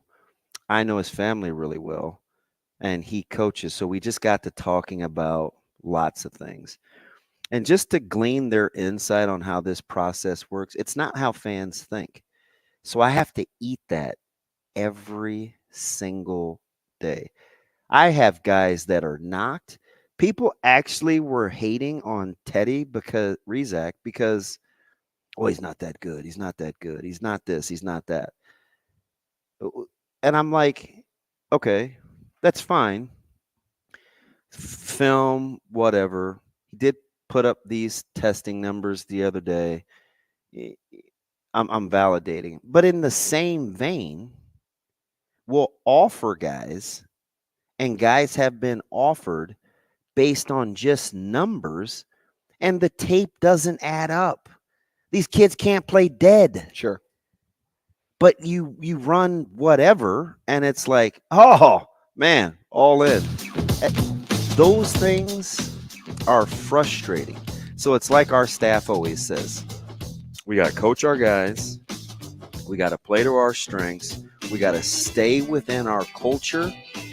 Everything else is what it is. It's just magnified now that your kid is in the middle of it with like double-digit offers, and he bases his social media on how he feels or how sincere he feels the offer is. That's what I'm dealing with, right? That's why I asked the question. I'm just, and I appreciate the answer. I don't appreciate you asking me. We'll be back. Rogers and Benning will be back in 4 minutes.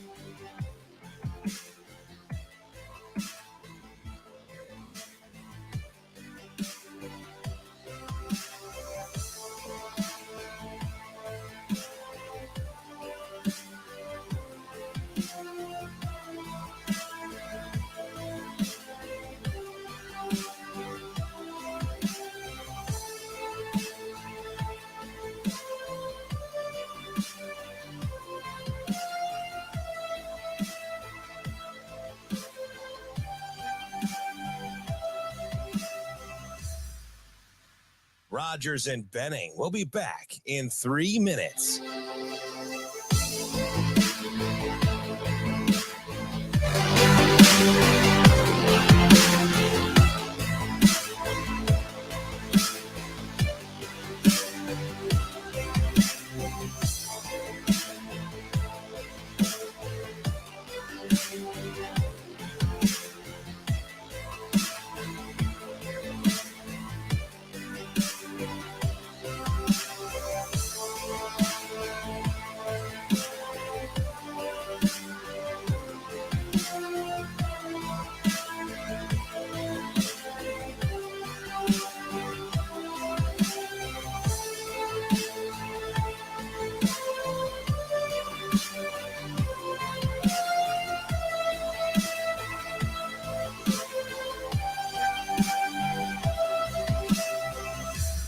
Rogers and Benning will be back in 2 minutes.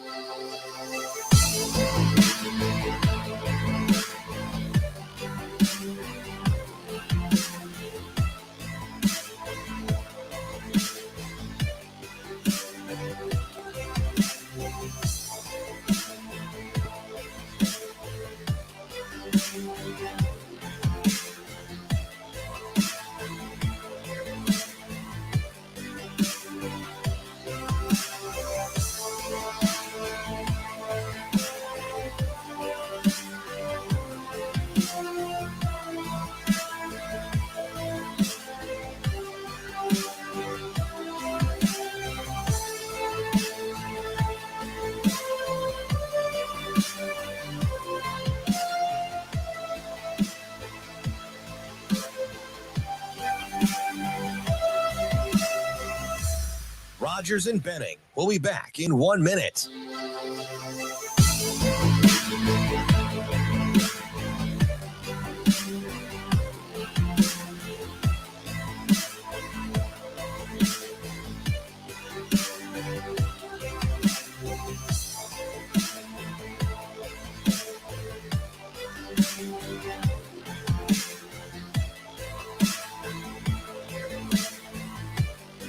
Rogers and Benning will be back in 30 seconds.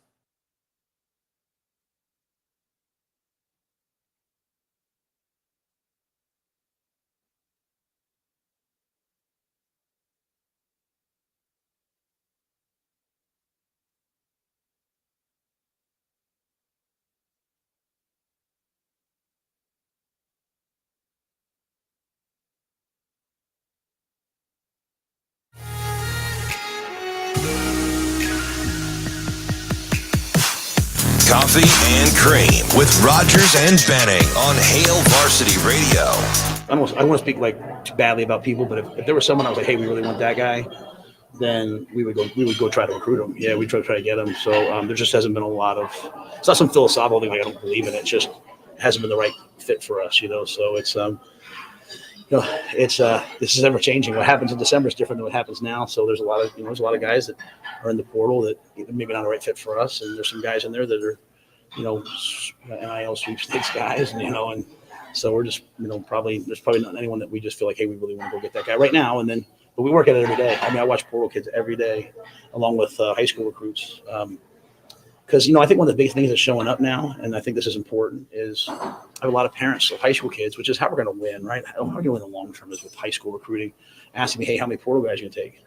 Because they really don't want their kid to come here for 3 years, and all of a sudden I bring in some kind, or hey, you're struggling. Because everyone's struggling at some point. Like schools are making decisions about the kids after really early.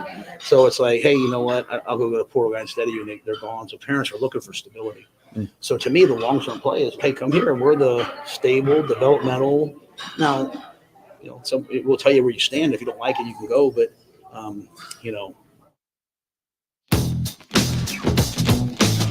That's Coach Rule in the one-on-ones after the Lincoln Chamber of Commerce event. And I thought that was a very interesting takeaway, because I can understand why parents have those questions nowadays. And I can understand why they're wondering if it's worth the time for their son to go to a program and then wonder where they actually stand when they get there, because they don't know if a portal player is going to come in. Because ultimately, what do parents want? They want their kids to be safe. They want their kids to be successful, be good decision makers. They want them to be guided. And most importantly, they want them to be original. The parents are looking for stability and development. That's what Coach Rule just said. Yeah. And don't think he doesn't know that, because that's what he's all about. But for you, DB, you got me all worked up now. But for you, like, is this a question that you've ever had as a parent of a recruit, or at least have heard over the years? Oh, absolutely. Listen, man.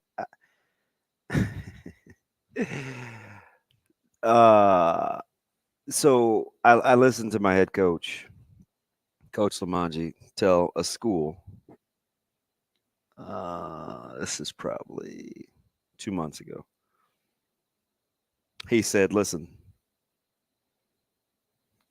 Benning is better than this particular player that you offered as a junior than he was as a senior.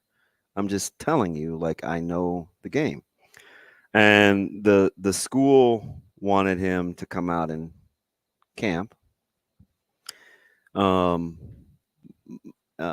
My son's a little naive. Didn't do it.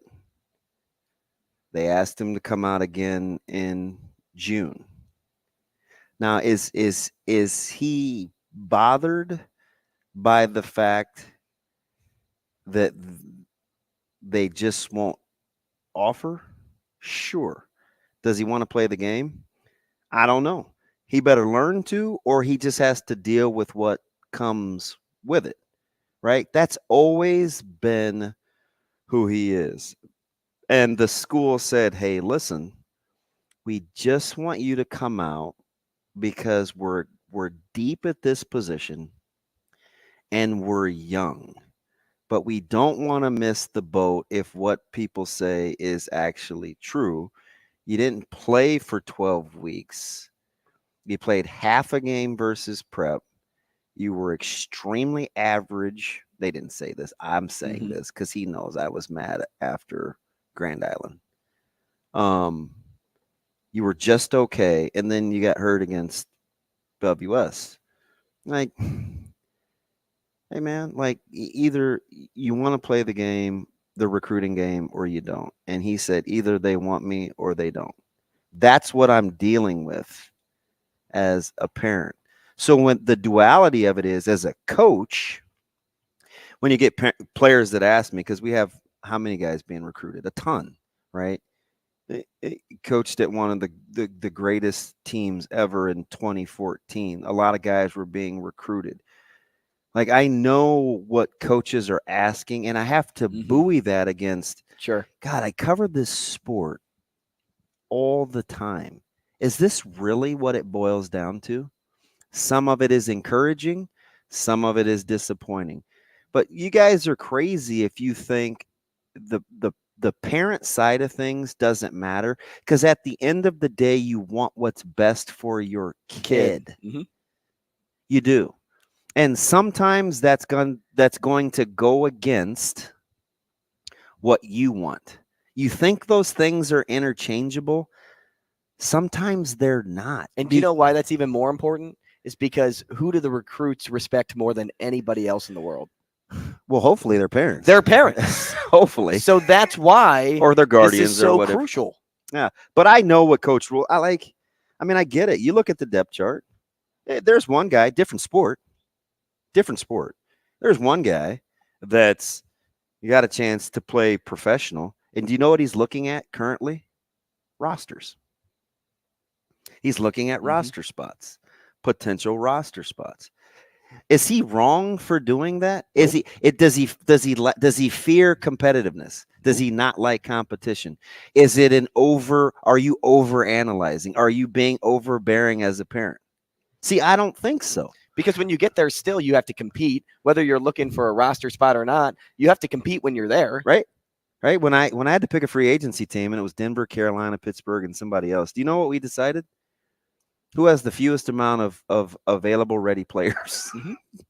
Doesn't have anything to do with my competitiveness. Because you want to play and you want to compete for that playing I spot. would like to think I'm pretty competitive, right? Would you want to go to a room with 10 people, or would you want to go to a room with 3? So it's like, you know, but see the duality of that is like when I'm coaching, I'm not just the opposite, but it's a different perspective because I want to be able to play my 4th guy. I want to be able to play my 3rd guy. I want options. So I want you as the player being coached to not think about but we may lose one of our guys to baseball full time. And I think some of it has to do with the fact he plays arguably the most competitive position on our team. I mean, Christian Jones, Nick Englam, Trevor Spady. It should be Teddy Rizak. I'll fight for that. I'm not going to probably win. But that's 4 guys. They'll all go to school for free. Englam's going to play baseball. The other 3 will play football.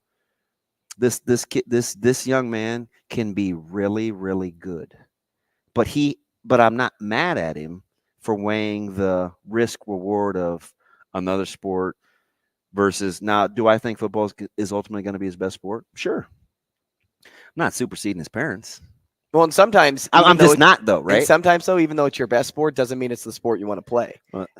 I think you, of all people, would know that because what would you say your best sport was growing up? There's zero question it was baseball, and you played football. I don't even think anybody would it's significantly better. And sometimes it's just how it goes. Sometimes it's just what you want to play. Yeah, and I mean, I went through some.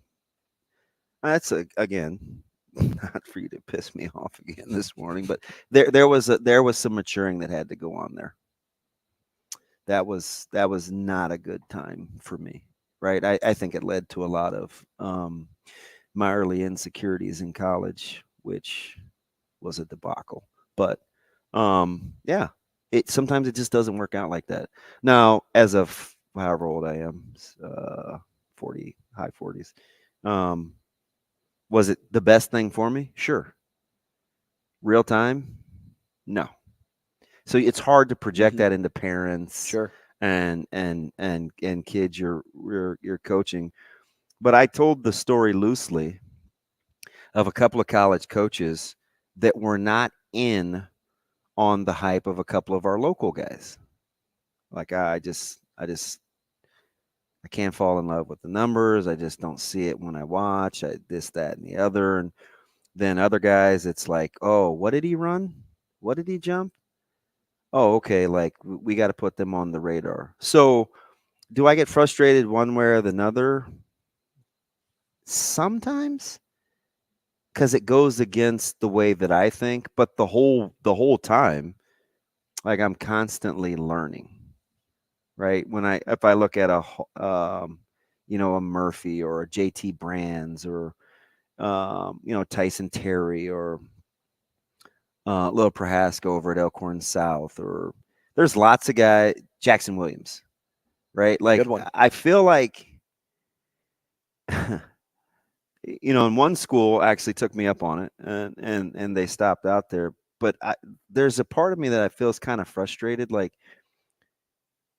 I know you can't know as much as we do about the area, but some of these guys, it shouldn't be that hard. It shouldn't. What do your eyes tell you? I see, as bad as my eyesight is, I see way better than I hear. Way better. Right? Because you can tell me anything, but I know what I see. But then I have to pit that against, okay, you got to have a little faith, got to have a little projection. But it's like I know Jackson Williams he's a Division I athlete. Not sure what the holdup is. And this particular coach told me, it's like, golly, people made it seem like he was tiny. Like when I saw him, he's not. I was expecting much worse. No, sometimes you just got to do the groundwork. And there's a reason that those schools that do, they win. Period. You can fall in love with numbers, but it better be pit against something else or with something else, right? People, Tyson Terry, oh, he's not this, he's not that. Oh, but he is this, he is that. Play with him. It'll change the way you think. You play with winners. right? Like, just that kid's going to find a way. Maverick Noonan, play with him. He's going to find a way. That's how I feel. Mike Sautter up next. Rogers and Benning will be back in 4 minutes.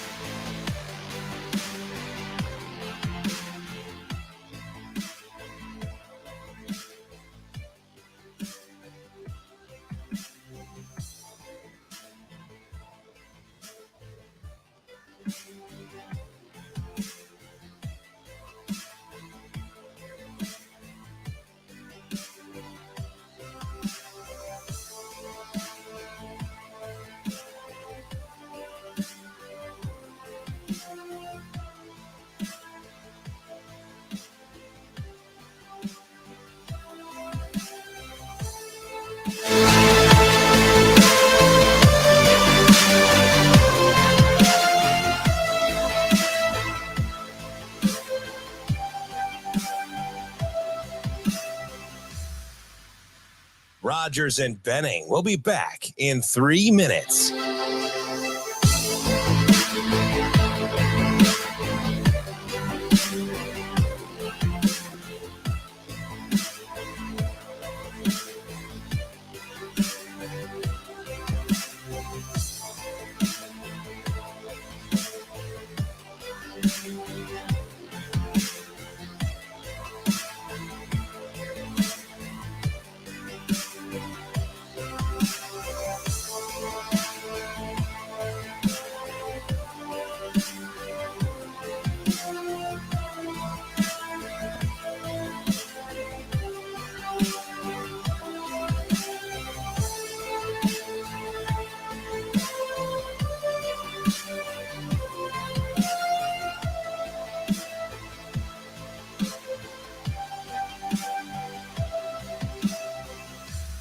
Rogers and Benning will be back in 2 minutes.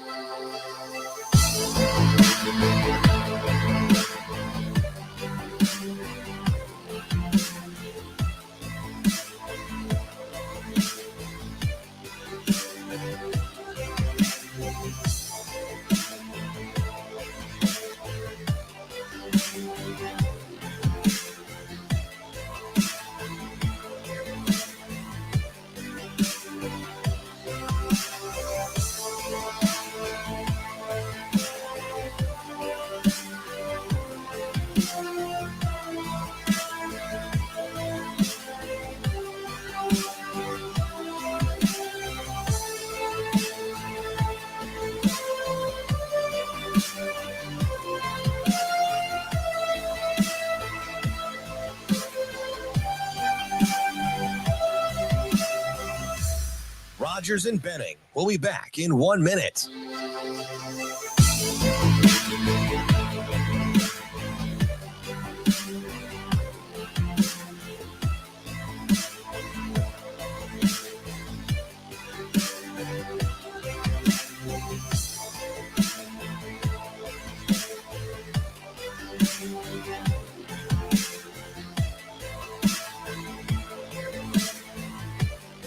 Rogers and Benning will be back in 30 seconds.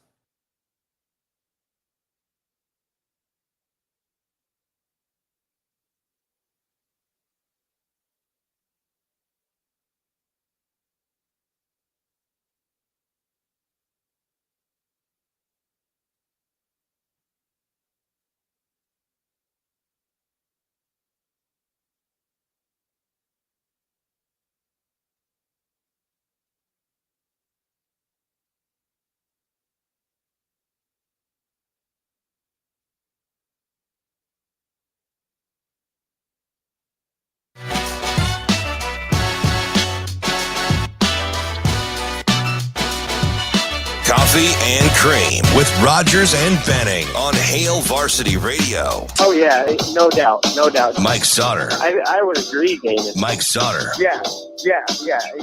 Mike Sautter. Oh, man, you're going to put me on the spot. Mike Sautter.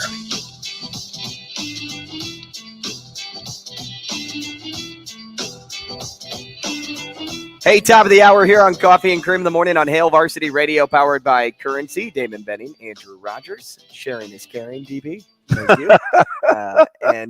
I'm good. We appreciate you joining us out there as well. And if you are in Lincoln, KFOR, that's where you can catch us now. If not, you missed we're the on juicy stuff. 590 ESPN Omaha. Hit the replay live on page. Twitter, live on YouTube, and we have Mike Sautter in studio as we do every single Friday. Mike, good morning. Isn't there one of those little kid things? Sharing is caring. Yeah, something like that. So like you're chuckling because plus you know me so well. Yeah. I agree with you on which part. We feel the same way about just listen. Kid runs 100 in whatever time, high jumps, long jumps, all this stuff. How does it translate over? And a lot of times we just get so caught up in, oh, they run this fast on a track. They don't have a helmet and shoulder pads on a track. So tape matters more and production matters more, in my opinion. I'd rather take the slower guy on a track that can get you 10 tackles a game. I don't care. Like, that's just what I would do. Same thing. You know, basketball's a little bit different, but like, were you listening when you were listening in the car when he asked me the question about lob? Mm-hmm. Did you when he first asked me the question? How did you think I was going to? I was like, there ain't no way he's answering this thing. And then I wasn't going to. I wasn't going to. And then I thought, okay, he's definitely okay. He's answering. I'm like a therapist. I actually wanted you to prod him a little bit more. Like what? Just let him go. Go a little bit I wanted deeper. To let him go. Yeah. Like, what do you mean? If we didn't have hard outs, because it's emotional. If we didn't have it's emotional. Oh, there's no question. Because it's your son. Like, and if it was my, if it was my kids, like listen, I'm not, and here's the deal. I'm not. Listen, 13 or 14, however many offers it is, Power 5. I'm not mad. Yeah. But you know what really, like, what is weird at the Missouri deal last year, the showcase, basketball showcase. Yeah. Sautter sitting right next to me. 2 local schools are there. He plays well, and my friend, he's a friend. We grew up together. He goes, man, you're gonna make me have to recruit this kid. I said, I'm not gonna. I said, I'm not gonna make you. I'm not gonna make you do. I'm not gonna make you do anything. And he's like, well, such and such at the barbershop said, you know, he could be a Sunday guy. His money's in football and this, that, and the other. Like, he's got to go where the money is. I said, wrong kid. Yeah, like, you don't care. He doesn't care. Yeah. Right. If I'm just like hypothetically, let's what's a good example? Like, let's say Northwest Missouri State offered. If he likes Boswick enough and could, or Northwest Missouri State, now they're probably too good for him, but like if Northwest Missouri State offered him basketball, he would seriously give that some thought. Like, would he do it? He like, just would he do football. It is. My point in saying that is, don't assume. Yeah. Just do your. I don't care who it is or what it is. Do your due diligence. What's the worst he says? No. Don't worry about what people think. Yeah. Right. I'm watching these 3 schools come in and watch our guy throw. Mm-hmm. They come all the time. You're watching him throw. Oh man, like, does it match the tape? If it does, what are we talking about? You just told me you watched another guy throw and he was as good as anybody that you've ever seen, but it doesn't show up on film. You're answering your own question. Right. So that's the frustration, right, in this whole process, because it's like, do you guys think your eyes are playing tricks on you? Do you trust your development? If you do, then why are we having 35% of these conversations we're having about these kids in state? Like, it's unbelievable. So it's hard for me to not fall in love with certain schools whose ideology matches up with mine. Mm-hmm. It's hard. So then I can't say anything, right? Because you don't want undue influence. But I'm telling you, like internally, like it sucks.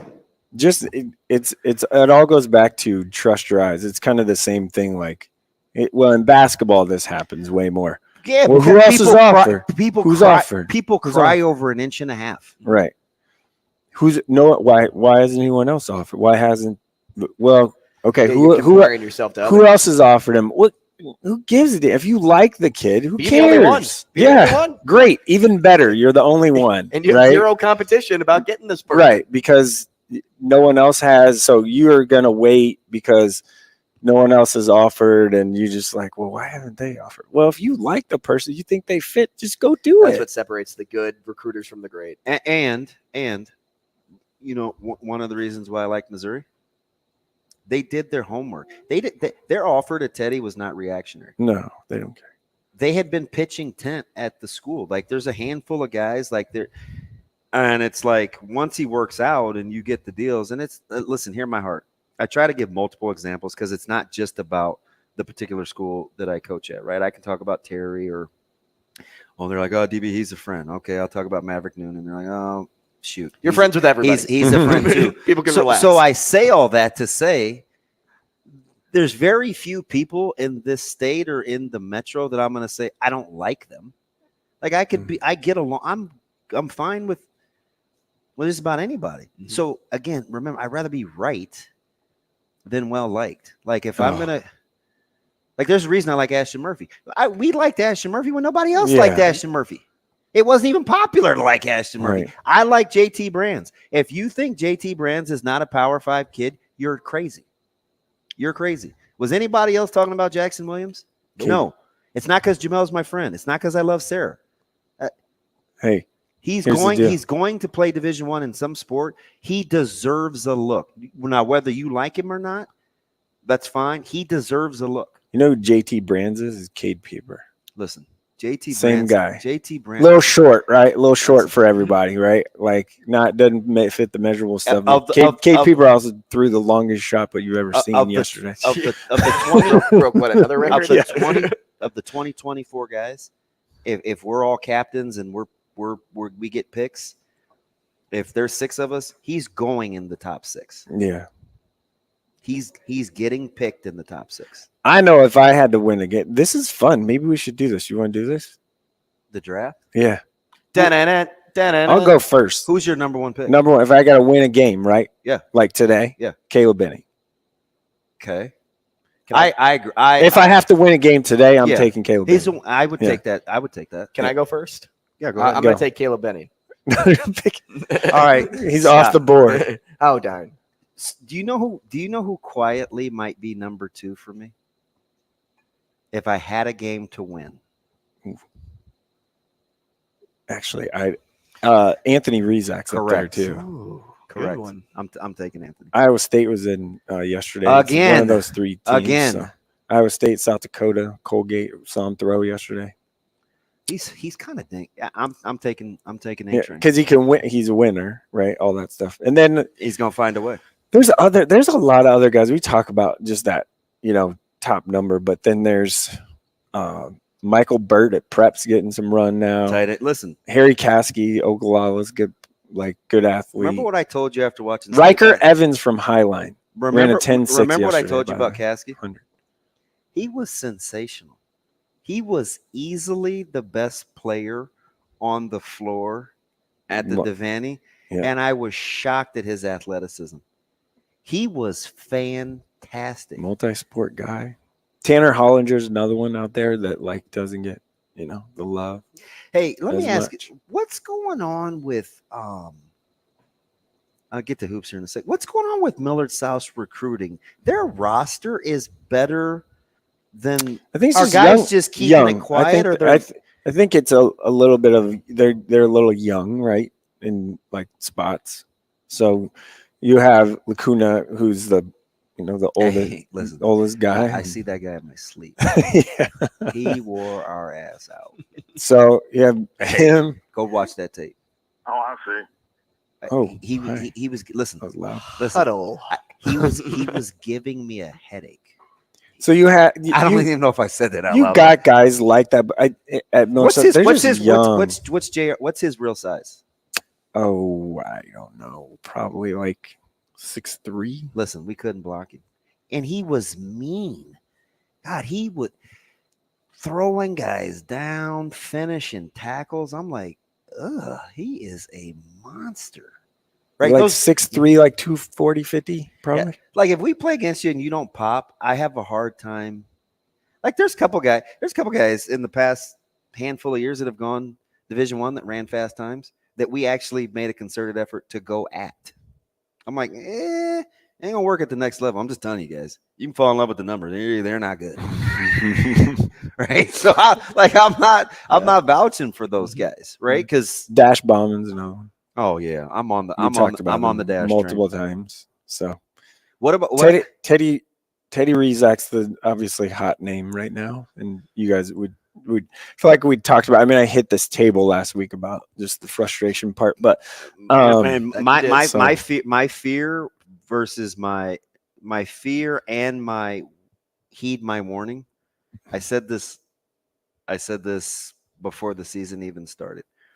With his recruiting and his personality, and he's a twin. Mm-hmm. He's in the shadow.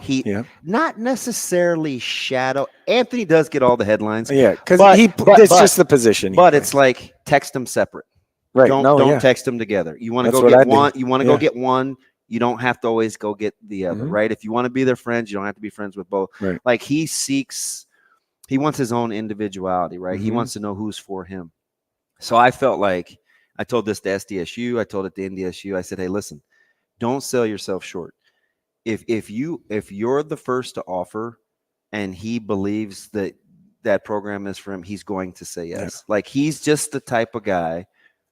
The where doesn't really matter. That's why I wasn't scared, but like when Hafley offered, and they went out to BC. Like Hafley knows defense, mm-hmm. right? Like Paul Rhodes is the DC there too. So now a lot of people don't know. I am so proud. Hey, that's family for me. So I think for real, blood. Like Notre Dame's going to be a problem. They're in the Rizak chase or just together? They're going to be a problem because it's just who he is. It's just his personality. First one showed a lot of love, all that. Well, one of the first didn't come in late, didn't have to apologize for nothing. Who else from off the radar though? I feel like I feel like we're talking about it in a different sport. I feel like we're talking about Jaden Jackson. Yeah, oh God, definitely. Now he was. I am so frustrated. He wasn't at his best this weekend. No, but doesn't have to he's human, right? Listen, I answer so many questions about his real height and his real length. I'm like, you guys. Real length. What do your eyes say about Jaden Jackson? Jaden Jackson, you called him the best shooter in the state. I did. He is. He is. I watched him play in the holiday tournament, and then I just kept watching him. He's the best player in the 2024 class. I've said that out loud. I've said it again today. He's the best basketball player, in-state basketball player in the 2024 class. I was talking Jaden to some Jackson. friends of mine that college coaches, assistant coaches. And he doesn't have the higher offer or whatever. From outside of the state. Because he's not 6'1". Yeah. Yeah, I was talking to some coaches because they've started to notice that, hey, Omaha and Lincoln and this state can produce some D1 caliber athletes. I mean, they saw it with Salas, and you kept going down the list, and when those names started popping up again, yep, exactly. So he was asking me about Jaden Jackson. He's like, "Do we have a chance? Like, anybody does right now?" I said, you get on him quick because there was one school in state that decided to offer him and make him the first D1 offer, and I couldn't believe that was the first time that he still the only one had gotten an offer. I couldn't believe it. It's weird. And so I was telling him that name, and I was telling him some other names on that ETG team.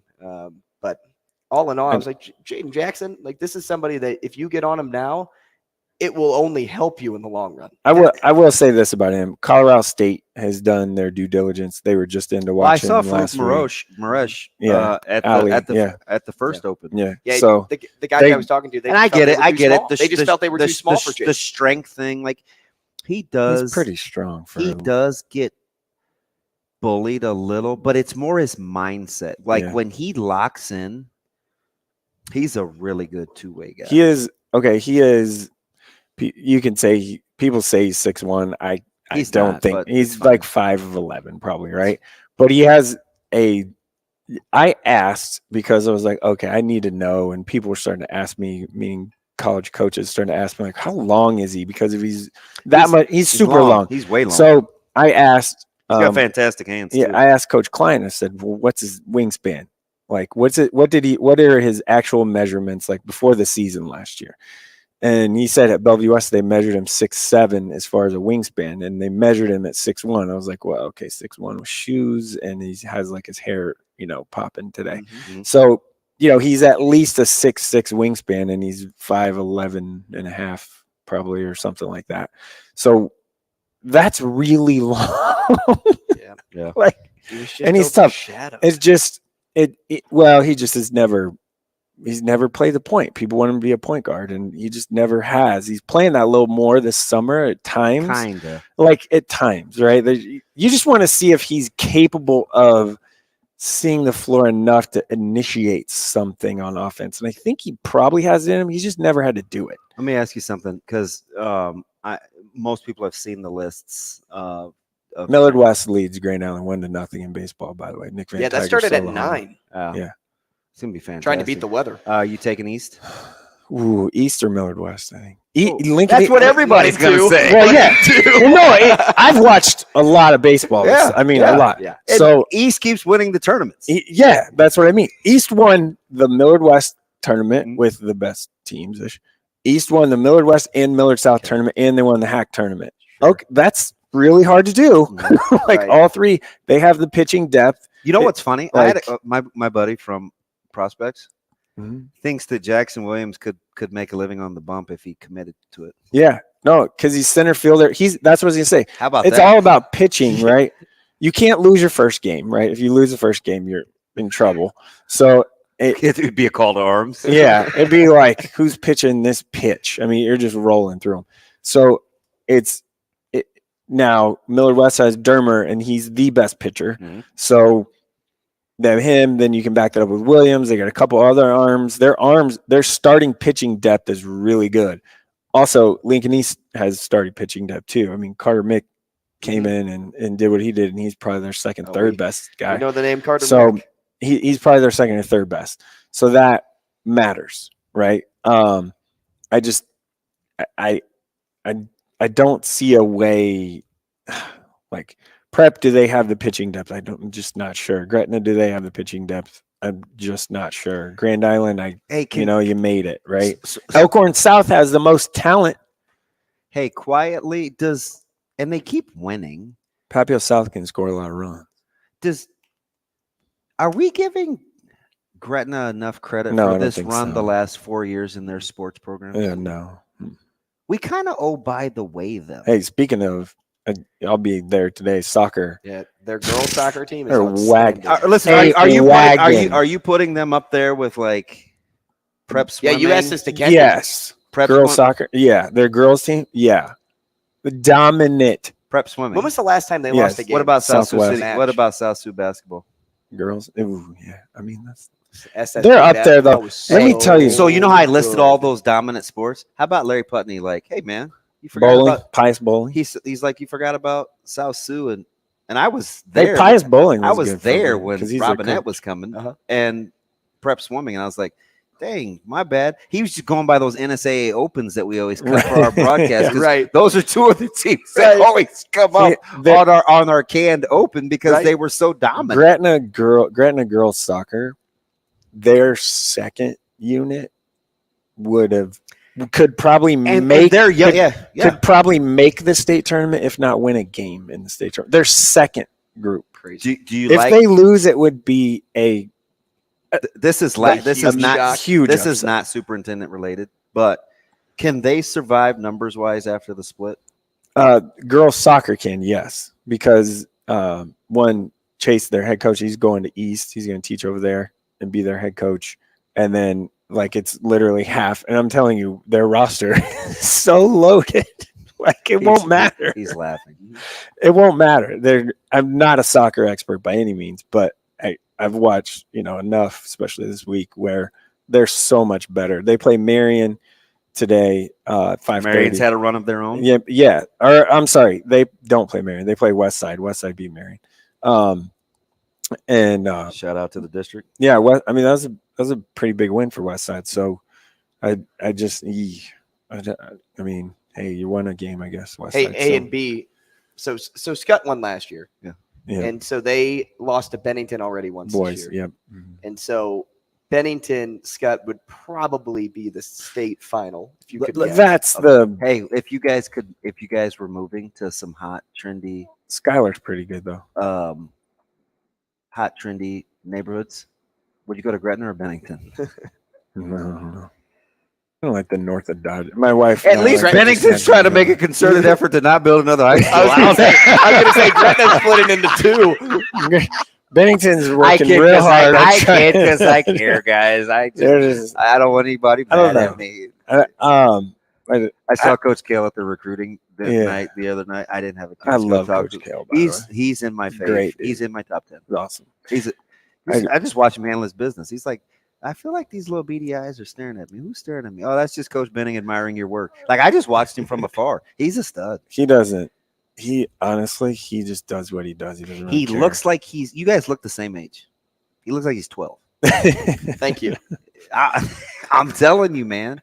He is just down and dirty. Hey, boys soccer too, by the way, is Gretna in A. It's gonna be probably Gretna Gretna plays Papio South, and which could be a coin flip, and then Prep plays Southwest, which probably is a coin flip too. Let me ask you something. Those are today 12-2, 5:30, and 7:30, and I'll be there for all four today. I know that's what you do. Let me. Hopefully the weather stays away. If it rains, your surgery's coming up Monday. Monday, yeah. So I'm taking Monday and Tuesday off. All right, let me get you out of here. Wednesday, I'm doing baseball. A slew of offers, right? Basketball with Bynum and Trace Anderson, guys like that. More surprised at the run of Division I basketball offers, or that a school like Northwest Missouri State and Bostwick and company that recruit better than anyone offered young Jacob a rope in football already. Yeah, he got a couple of Division IIs. That's a very good. They are that Northwest Missouri State. Yeah, you don't mess with that. Like if they want you got to think hard. You got to think hard about that. I think he's going to mega camp. That might Northern Colorado. No, the Lindenwood mega camp at Jacob is. I just hope he doesn't get lost in that because it's such a meat market. It is. He has to be assertive. But if he might be he's an FCS probably guy. I think at least. Who's taking him? Who? You mean down there? Yeah. Oh, I think Bellevue guys are going because he needs some you love. You got to hop in. Trust me. I was in a van with him after his brother accident for hours. How about the community though rallying? It was great. That. So, okay, I'll be at soccer and baseball tomorrow. Enjoy. Yeah. All right, bud.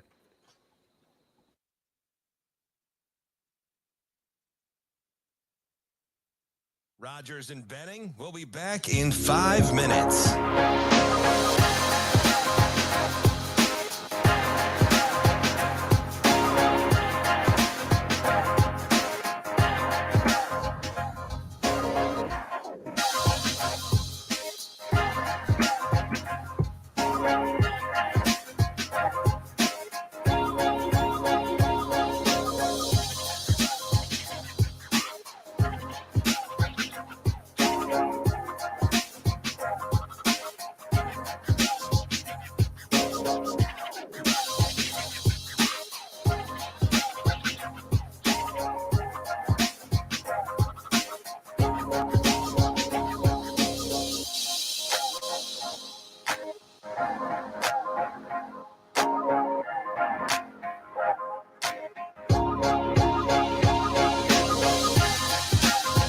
Rogers and Benning will be back in 4 minutes.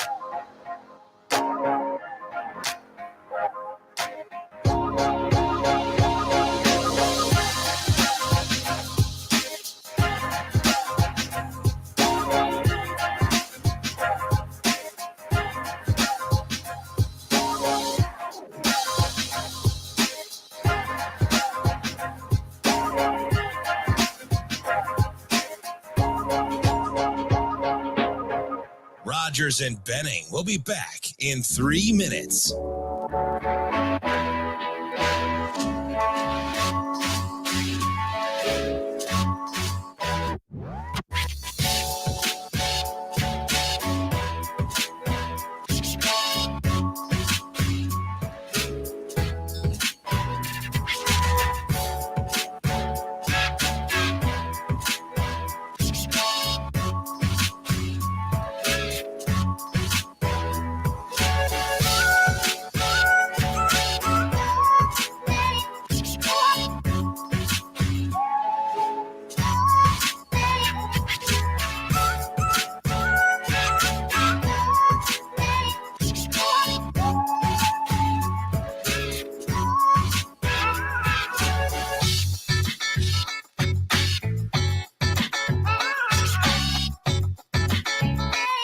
Rogers and Benning will be back in 2 minutes.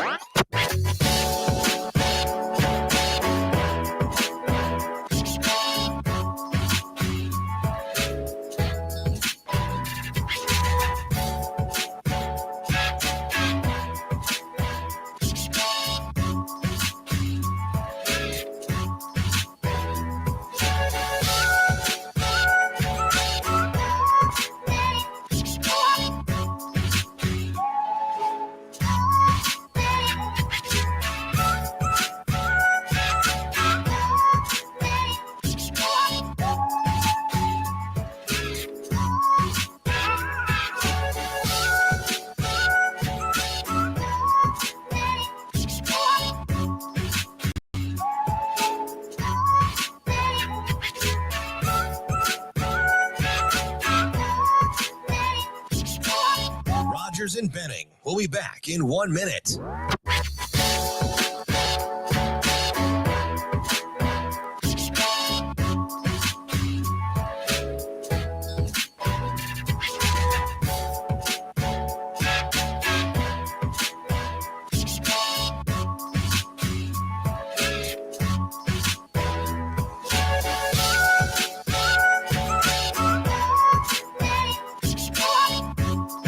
Rogers and Benning will be back in 30 seconds.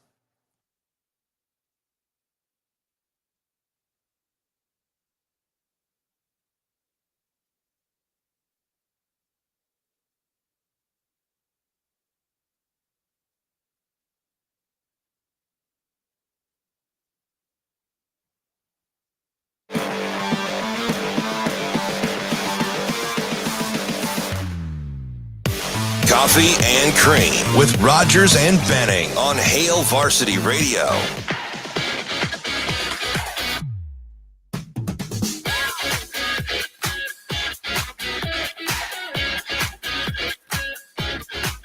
Hey, welcome back. 888-638-4876 if you'd like to get involved in any point. Coffee and Cream in the morning on Hail Varsity Radio, powered by Currency. Shane, is he still with us? I love your guys', he's not, Ray's gone, but I love your guys' off-air talk. Yeah, it gets Why is intense. that? Gets a little intense. Well, Ding Dong wanting you to press me more. Like, I'm already just firing off. Although my man, I'm not going to call him by name. One of our guys, a couple of our guys this morning said they loved the conversation this morning. I think I'm pretty candid. Oh, and another one. Even my man Jamie's on board. That liked the conversation. I was kind of low key mad at you for asking me. It's because it's real, man. People like real. Well, you know, Well, it gets real during the commercial breaks. I can tell you that. And if it that's because Sauter's crazy. And if it's ever too real, just smack me across the face. No, it's fine. That's fine. I don't mind. But he is nuts. He was like, "There's no way he's gonna." Sautter said there was no way I was gonna answer that question. Mm-hmm. I was gonna answer the question, and I think it's because we're boys, right? And I this is the circle of trust. And right if you hang me out to dry, I think I can like spin cycle out of it. At least I hope. Right. So, and I'm willing to like. And then you'll throw me in the washer. No, like that just happens. No. Like I think we need to peel back the curtain of recruiting way more than we do. Mm-hmm. And you should ask some of the parents of the players that are being recruited. That's why I like to ask you. And I hate to, and I'm not trying to speak for Everybody? No, everybody. But it's just not like people think. Everybody. And I do know, and no disrespect, man, because I love a lot of you guys and gals, but some of you on these recruiting services are bad at your job. Like you're really bad. And I think sometimes I want to say, like, man, just keep receipts, right? To people out there. Like these Johnny come latelys or guys that aren't really here, like covering it. They just they hop on what's hot. Like, I mean, everybody sees you. Like, it's just it's sometimes you just sit back, you take it all in, and you, like my man CC would say, it ain't got anything to do with anybody else. Just make it about you. My man Dan said, if Carter Mixlinkin, he's third best pitcher, who's 1 and 2? Right. Did I told you what yeah. Carter's dad Yep. said, right? He was so unassuming, just gracious. It's no wonder that Carter's as good as he is. But, it's after the state tournament. And he said, hey, I just want to appreciate, the kind words you've been saying about Carter over the past year. And he basically said he wants to play basketball. Not going to be a baseball guy. He just plays baseball because he didn't say this, but basically it was because he's good at it or because he can. I'm like, fudge. I like him even more. Yeah. Now. Like it's such a tough sport. That's something just to be good at it, just to go do it and be as good. And he's one of my favorite under the radar athletes. Kind of like I had some guys that I just kind of fell in love with. Well, that's what you fall in love with. Alec Noonan was like that in hoops. Jaden Jackson's like that in basketball. I like Carter Mick. There's just guys that I watch, and I'm like, I love the way you go about just the game, and because those over time, like you're going to win in life. You just are. I'm a big Alex Wilcoxon guy at Gretna. Whatever he does, he's going to be successful, right? He's just, I don't know. They're just people like young people like that, and I'm just like, oh boy, why do I like you? You're not at my school. But then I'm like, I do like you because you're not at my school, right? Like I cheer for anybody, right? I mean, kids anyway. That's certainly not a lot of adults. It's all right. Now, do you want to get to trivia? Do you want to play trivia? Yeah. Let's do it. Am I? Do we have somebody to play against? We have somebody on the phone. Oh, I'm Ray said. Yep. Shane said we lost Ray. He's back. And then he said he was back. So Shane, text me when I'm done. I'm kicking DB out to play some trivia. Ray, good morning. Good morning. How we doing, Ray? We are doing fantastic. DB's on a hustle out the room so we can get this going. Shane, kick off the music. Let's do some dog eat dog. For Hail Varsity Club gift card. Ray calls in a lot. Ray, you must have a lot of free meals on deck. I have been eating the Hail Varsity for a while, and it is delicious every time. My man. All right, here's your first question. Connor McDavid just became the 5th player in NHL history to record 170 points in a single season. The last time a player reached that number was in 1995-96 season. In fact, 2 players actually did it that year, and they both played for the same team. What team was that? Was it the Colorado Avalanche, the Pittsburgh Penguins, or the Detroit Red Wings? Go to Detroit. And question number 2, Ray. Kenley Jansen became the 7th pitcher in MLB history to record 400 saves Wednesday. Which active MLB relief pitcher is currently 3 saves shy of joining that elite group? Is it Craig Kimbrell, Aroldis Chapman, or Mark Melancon? Craig Kimbrell. And question number 3, the Nuggets scored 81 points in the first half last night. Which NBA team holds the record for most points in a half all time at 107? Is it the Warriors, the Nets, or the Suns? Warriors. And the tiebreaker question, Ray. In light of the NFL schedule dropping, how many NFL teams maxed out at 5 primetime games last season? go 3. 3 is your answer. Thank you, Ray. Let's get DB back in here. Ray, how you feeling? I'm feeling about 35%. 35? 35%. Which one do you think you nailed? I feel pretty confident on the closer question. Okay, that's good. That's good.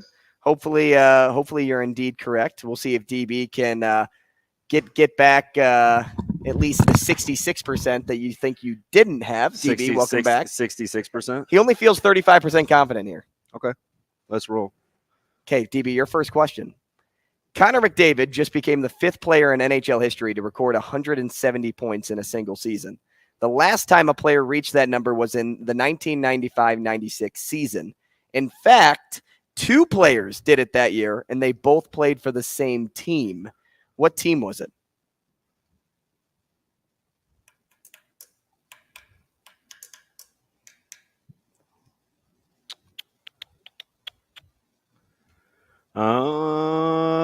That stretch was dominated by the Red Wings and the Avalanche. Yzerman and Shanahan? Or Sakic and Forsberg? Those, what year? 1995-96. Oh, Lord, you're right there. I will take the Avalanche. Question number 2. Kenley Jansen became the 7th pitcher in MLB history to record 400 saves Wednesday. Which active MLB relief pitcher is currently 3 saves shy of joining that elite group? Oh, fudge. By the way, congrats to Kenley Jansen for resurrecting his career. How about that? Wowzer. I thought he was done and done. I couldn't wait for him to get out of LA. Shane? Do you want the answers? It's either it's either Kimbrel or Chapman. It's a darn good question. Come back to that. Okay, and question number 3. The Nuggets scored 81 in the first half last night. Which NBA team holds the record for most points in a half all time at 107? Oh, that's the Suns. They actually did it against the Nuggets, I think. 107. And going back to question number 2, do you want the answer choices? Please. Is it Craig Kimbrel, Aroldis Chapman, or Mark Melanson? It doesn't help me. Nope, not at all, because you were between 2. Fudge. Let's go Chapman. And the tiebreaker, in light of the NFL schedule dropping, how many NFL teams maxed out at 5 primetime games last season? 2. Let's go through the answers. Do we have to do this after the break? We'll go through the answers after the break. How about that? And then we'll talk to Matt Vrzal. All right, that'll work. All right, Ray, can you stick around? How'd I do? Of course. All right, I'm not telling anybody how they did. We're gonna go to break, and we're gonna come back with the answers. We'll be back here on Coffee and Cream. Stick around.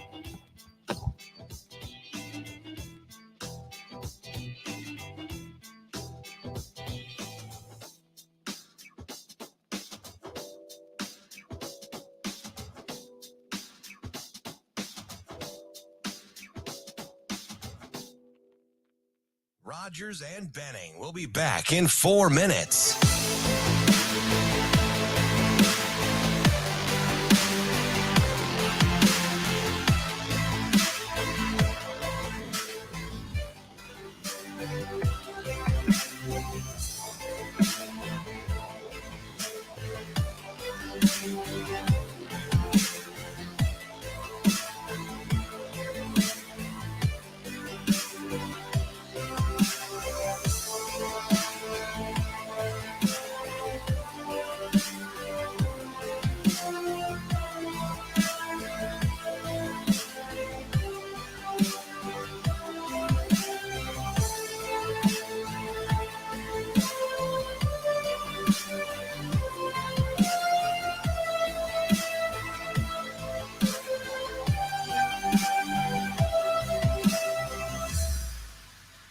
Rogers and Benning will be back in 3 minutes.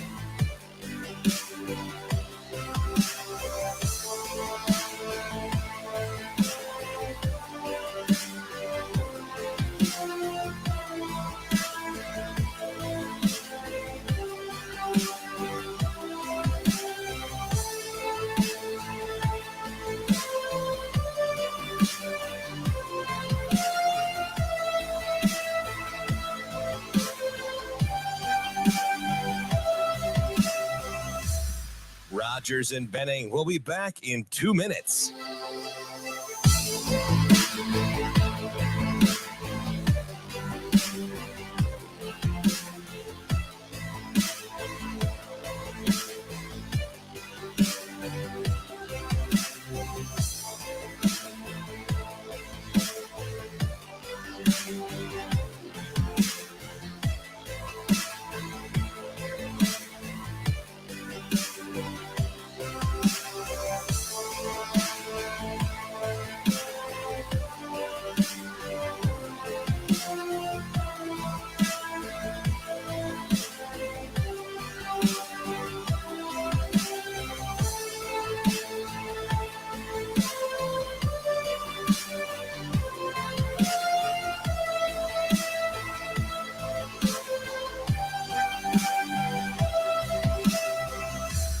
Rogers and Benning will be back in 1 minute.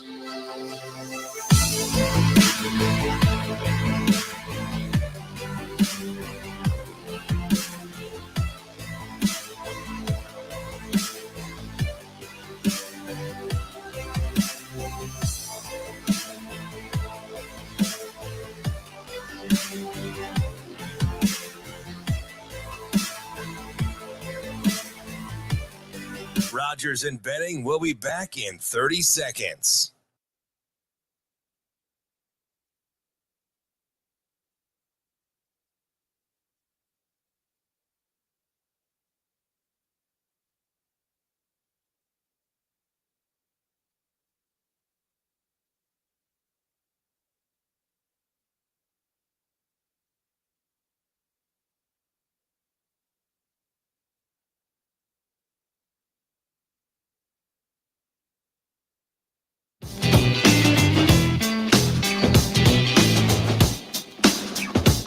Coffee and Cream with Rogers and Benning on Hail Varsity Radio.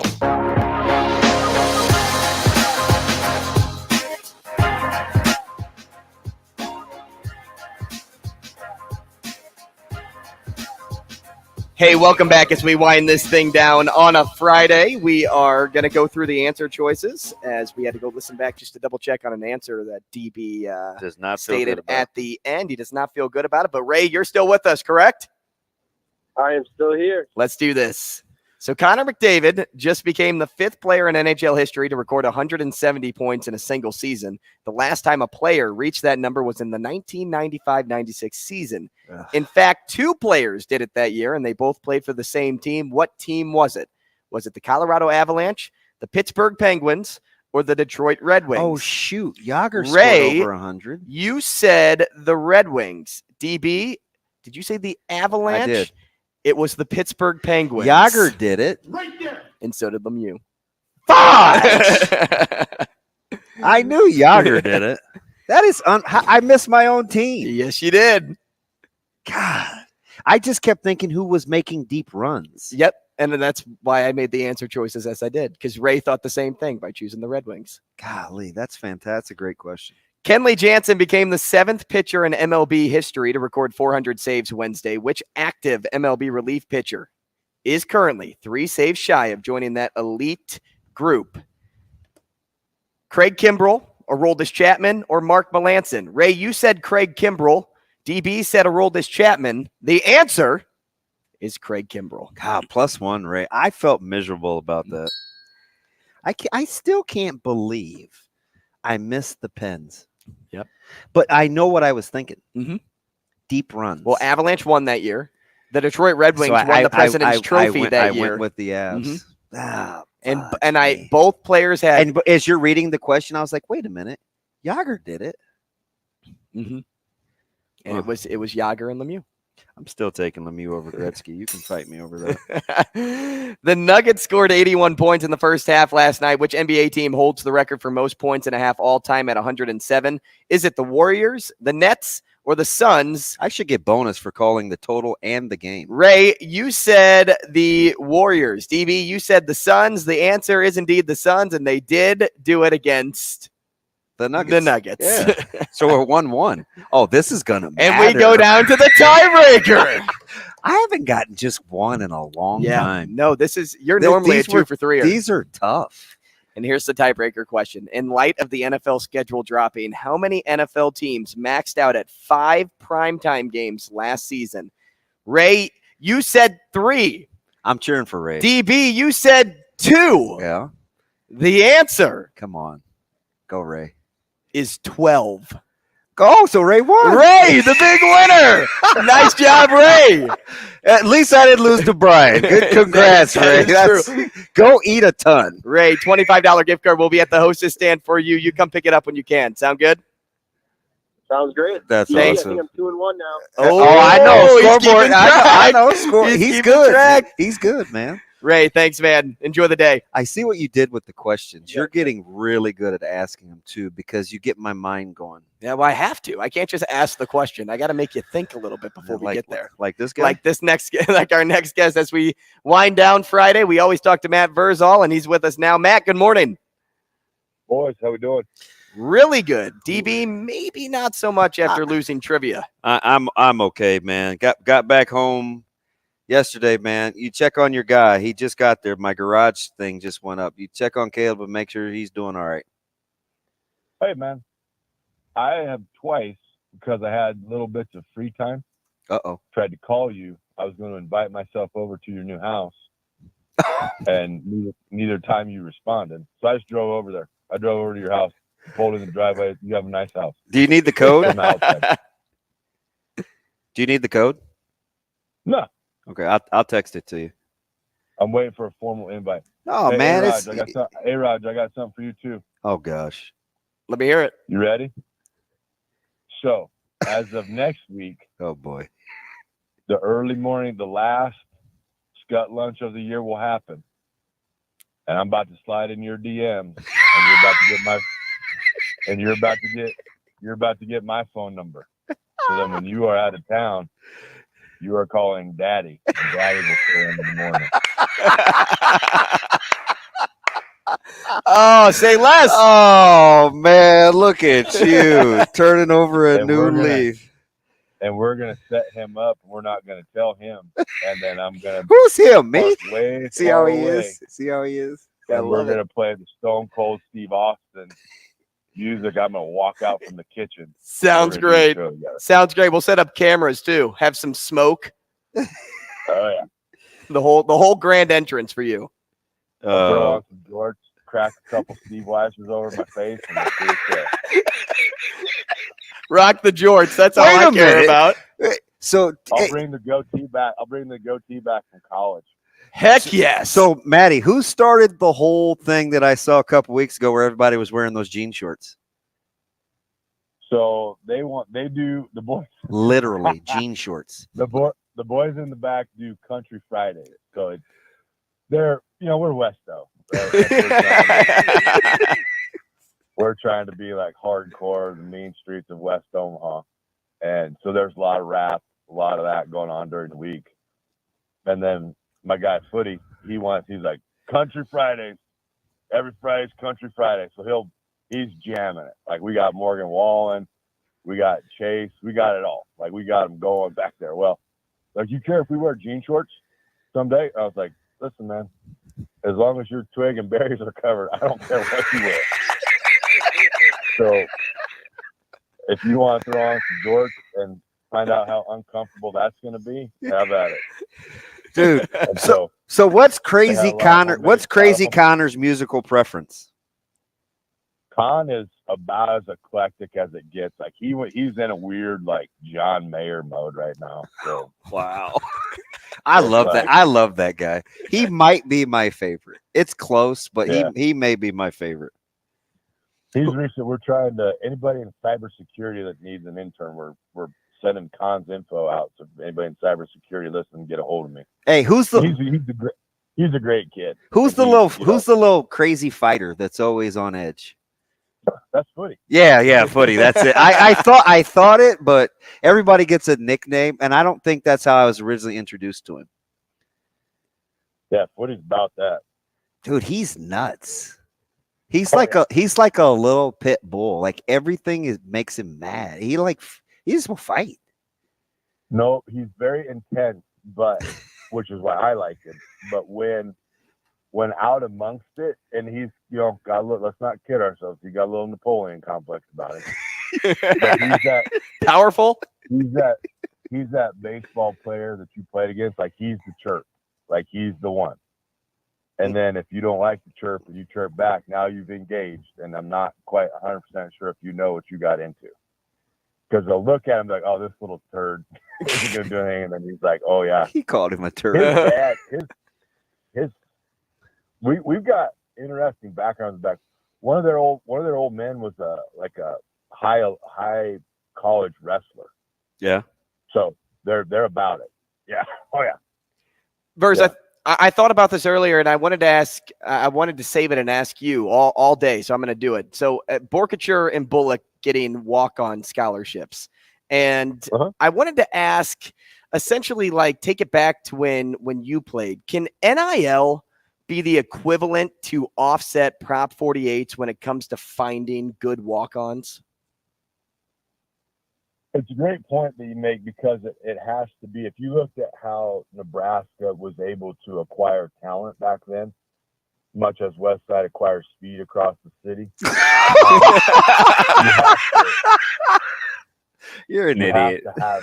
You have to have the ability to persuade somebody. And the pockets at dear old Nebraska, you are deep, but you don't want it. Like, I was really off put by that Dickinson guy from Michigan. Hunter. Like, that was just a douchey statement. Like, that was like, I don't like that. Even though there was truth to it. Matt Vrzal here for the D word. That's fine. It's fine. It's fine if that's what you're about. But now, as a teammate of yours, and I've never be as good as any Kansas basketball player, because basketball is dumb. But if I would never fully trust that guy. I get it. Like, you're here for money. You ain't here to help us win a natty. Like, you're here for the cash. And then to sell, you never know what bridge you just burnt. Like, you could get down on your dumps, and you could need somebody, and Kansas could have been like, yeah, good luck, dog. You got your 100 G's, beat it. And you go back, and some dude from Michigan, and if I was like a Michigan booster and that kid said that about me and kind of sold us out, I'd be like, yeah, dog, sucks, you're down. But remember what you said? Maybe you need to go find a work ethic. Maybe you need to go find something to do. But I ain't helping you. So that was awfully good. But to your deal, yes, you can use that. And it's how creative you get with it. But it's also how you're going to control that message. Because say I have a kid I want to get to walk on, I'm going to give him, or we're gonna work him into 80 G's, whatever the number is, and then I got another kid that I want to walk on, and I'm only gonna get him 50, and then they talk, and it's like, hey man, he's getting 30 more Ks than me. Well, what? And I'm better than him. Do I get reparation, or am I getting made right, or what are we doing? Because I'm gonna bail if you don't. So it's a fine line. It's a line I would not want to walk, but I think it can help. Wow. Insight. Hey, you went a little. I appreciate it. You went a little deep for me, man. You got range, buddy. Yeah, like Shane calls me late night, drops me in the back. Yeah, he's saying we got to kick Verz off now. You know he's scared to death of you, so don't even remotely threaten him. He's going to take you serious. Yeah, he's our Napoleon. Shane and I have an alliance. Yeah, anti-DB. I get it. Nope. Keep DB on edge. Hey, I gotta come better. I gotta come by there and get some roast, man. So I'll see you in a sec. See you, boys. Take care, Matt. That's it for Coffee and Cream. We'll see you next week.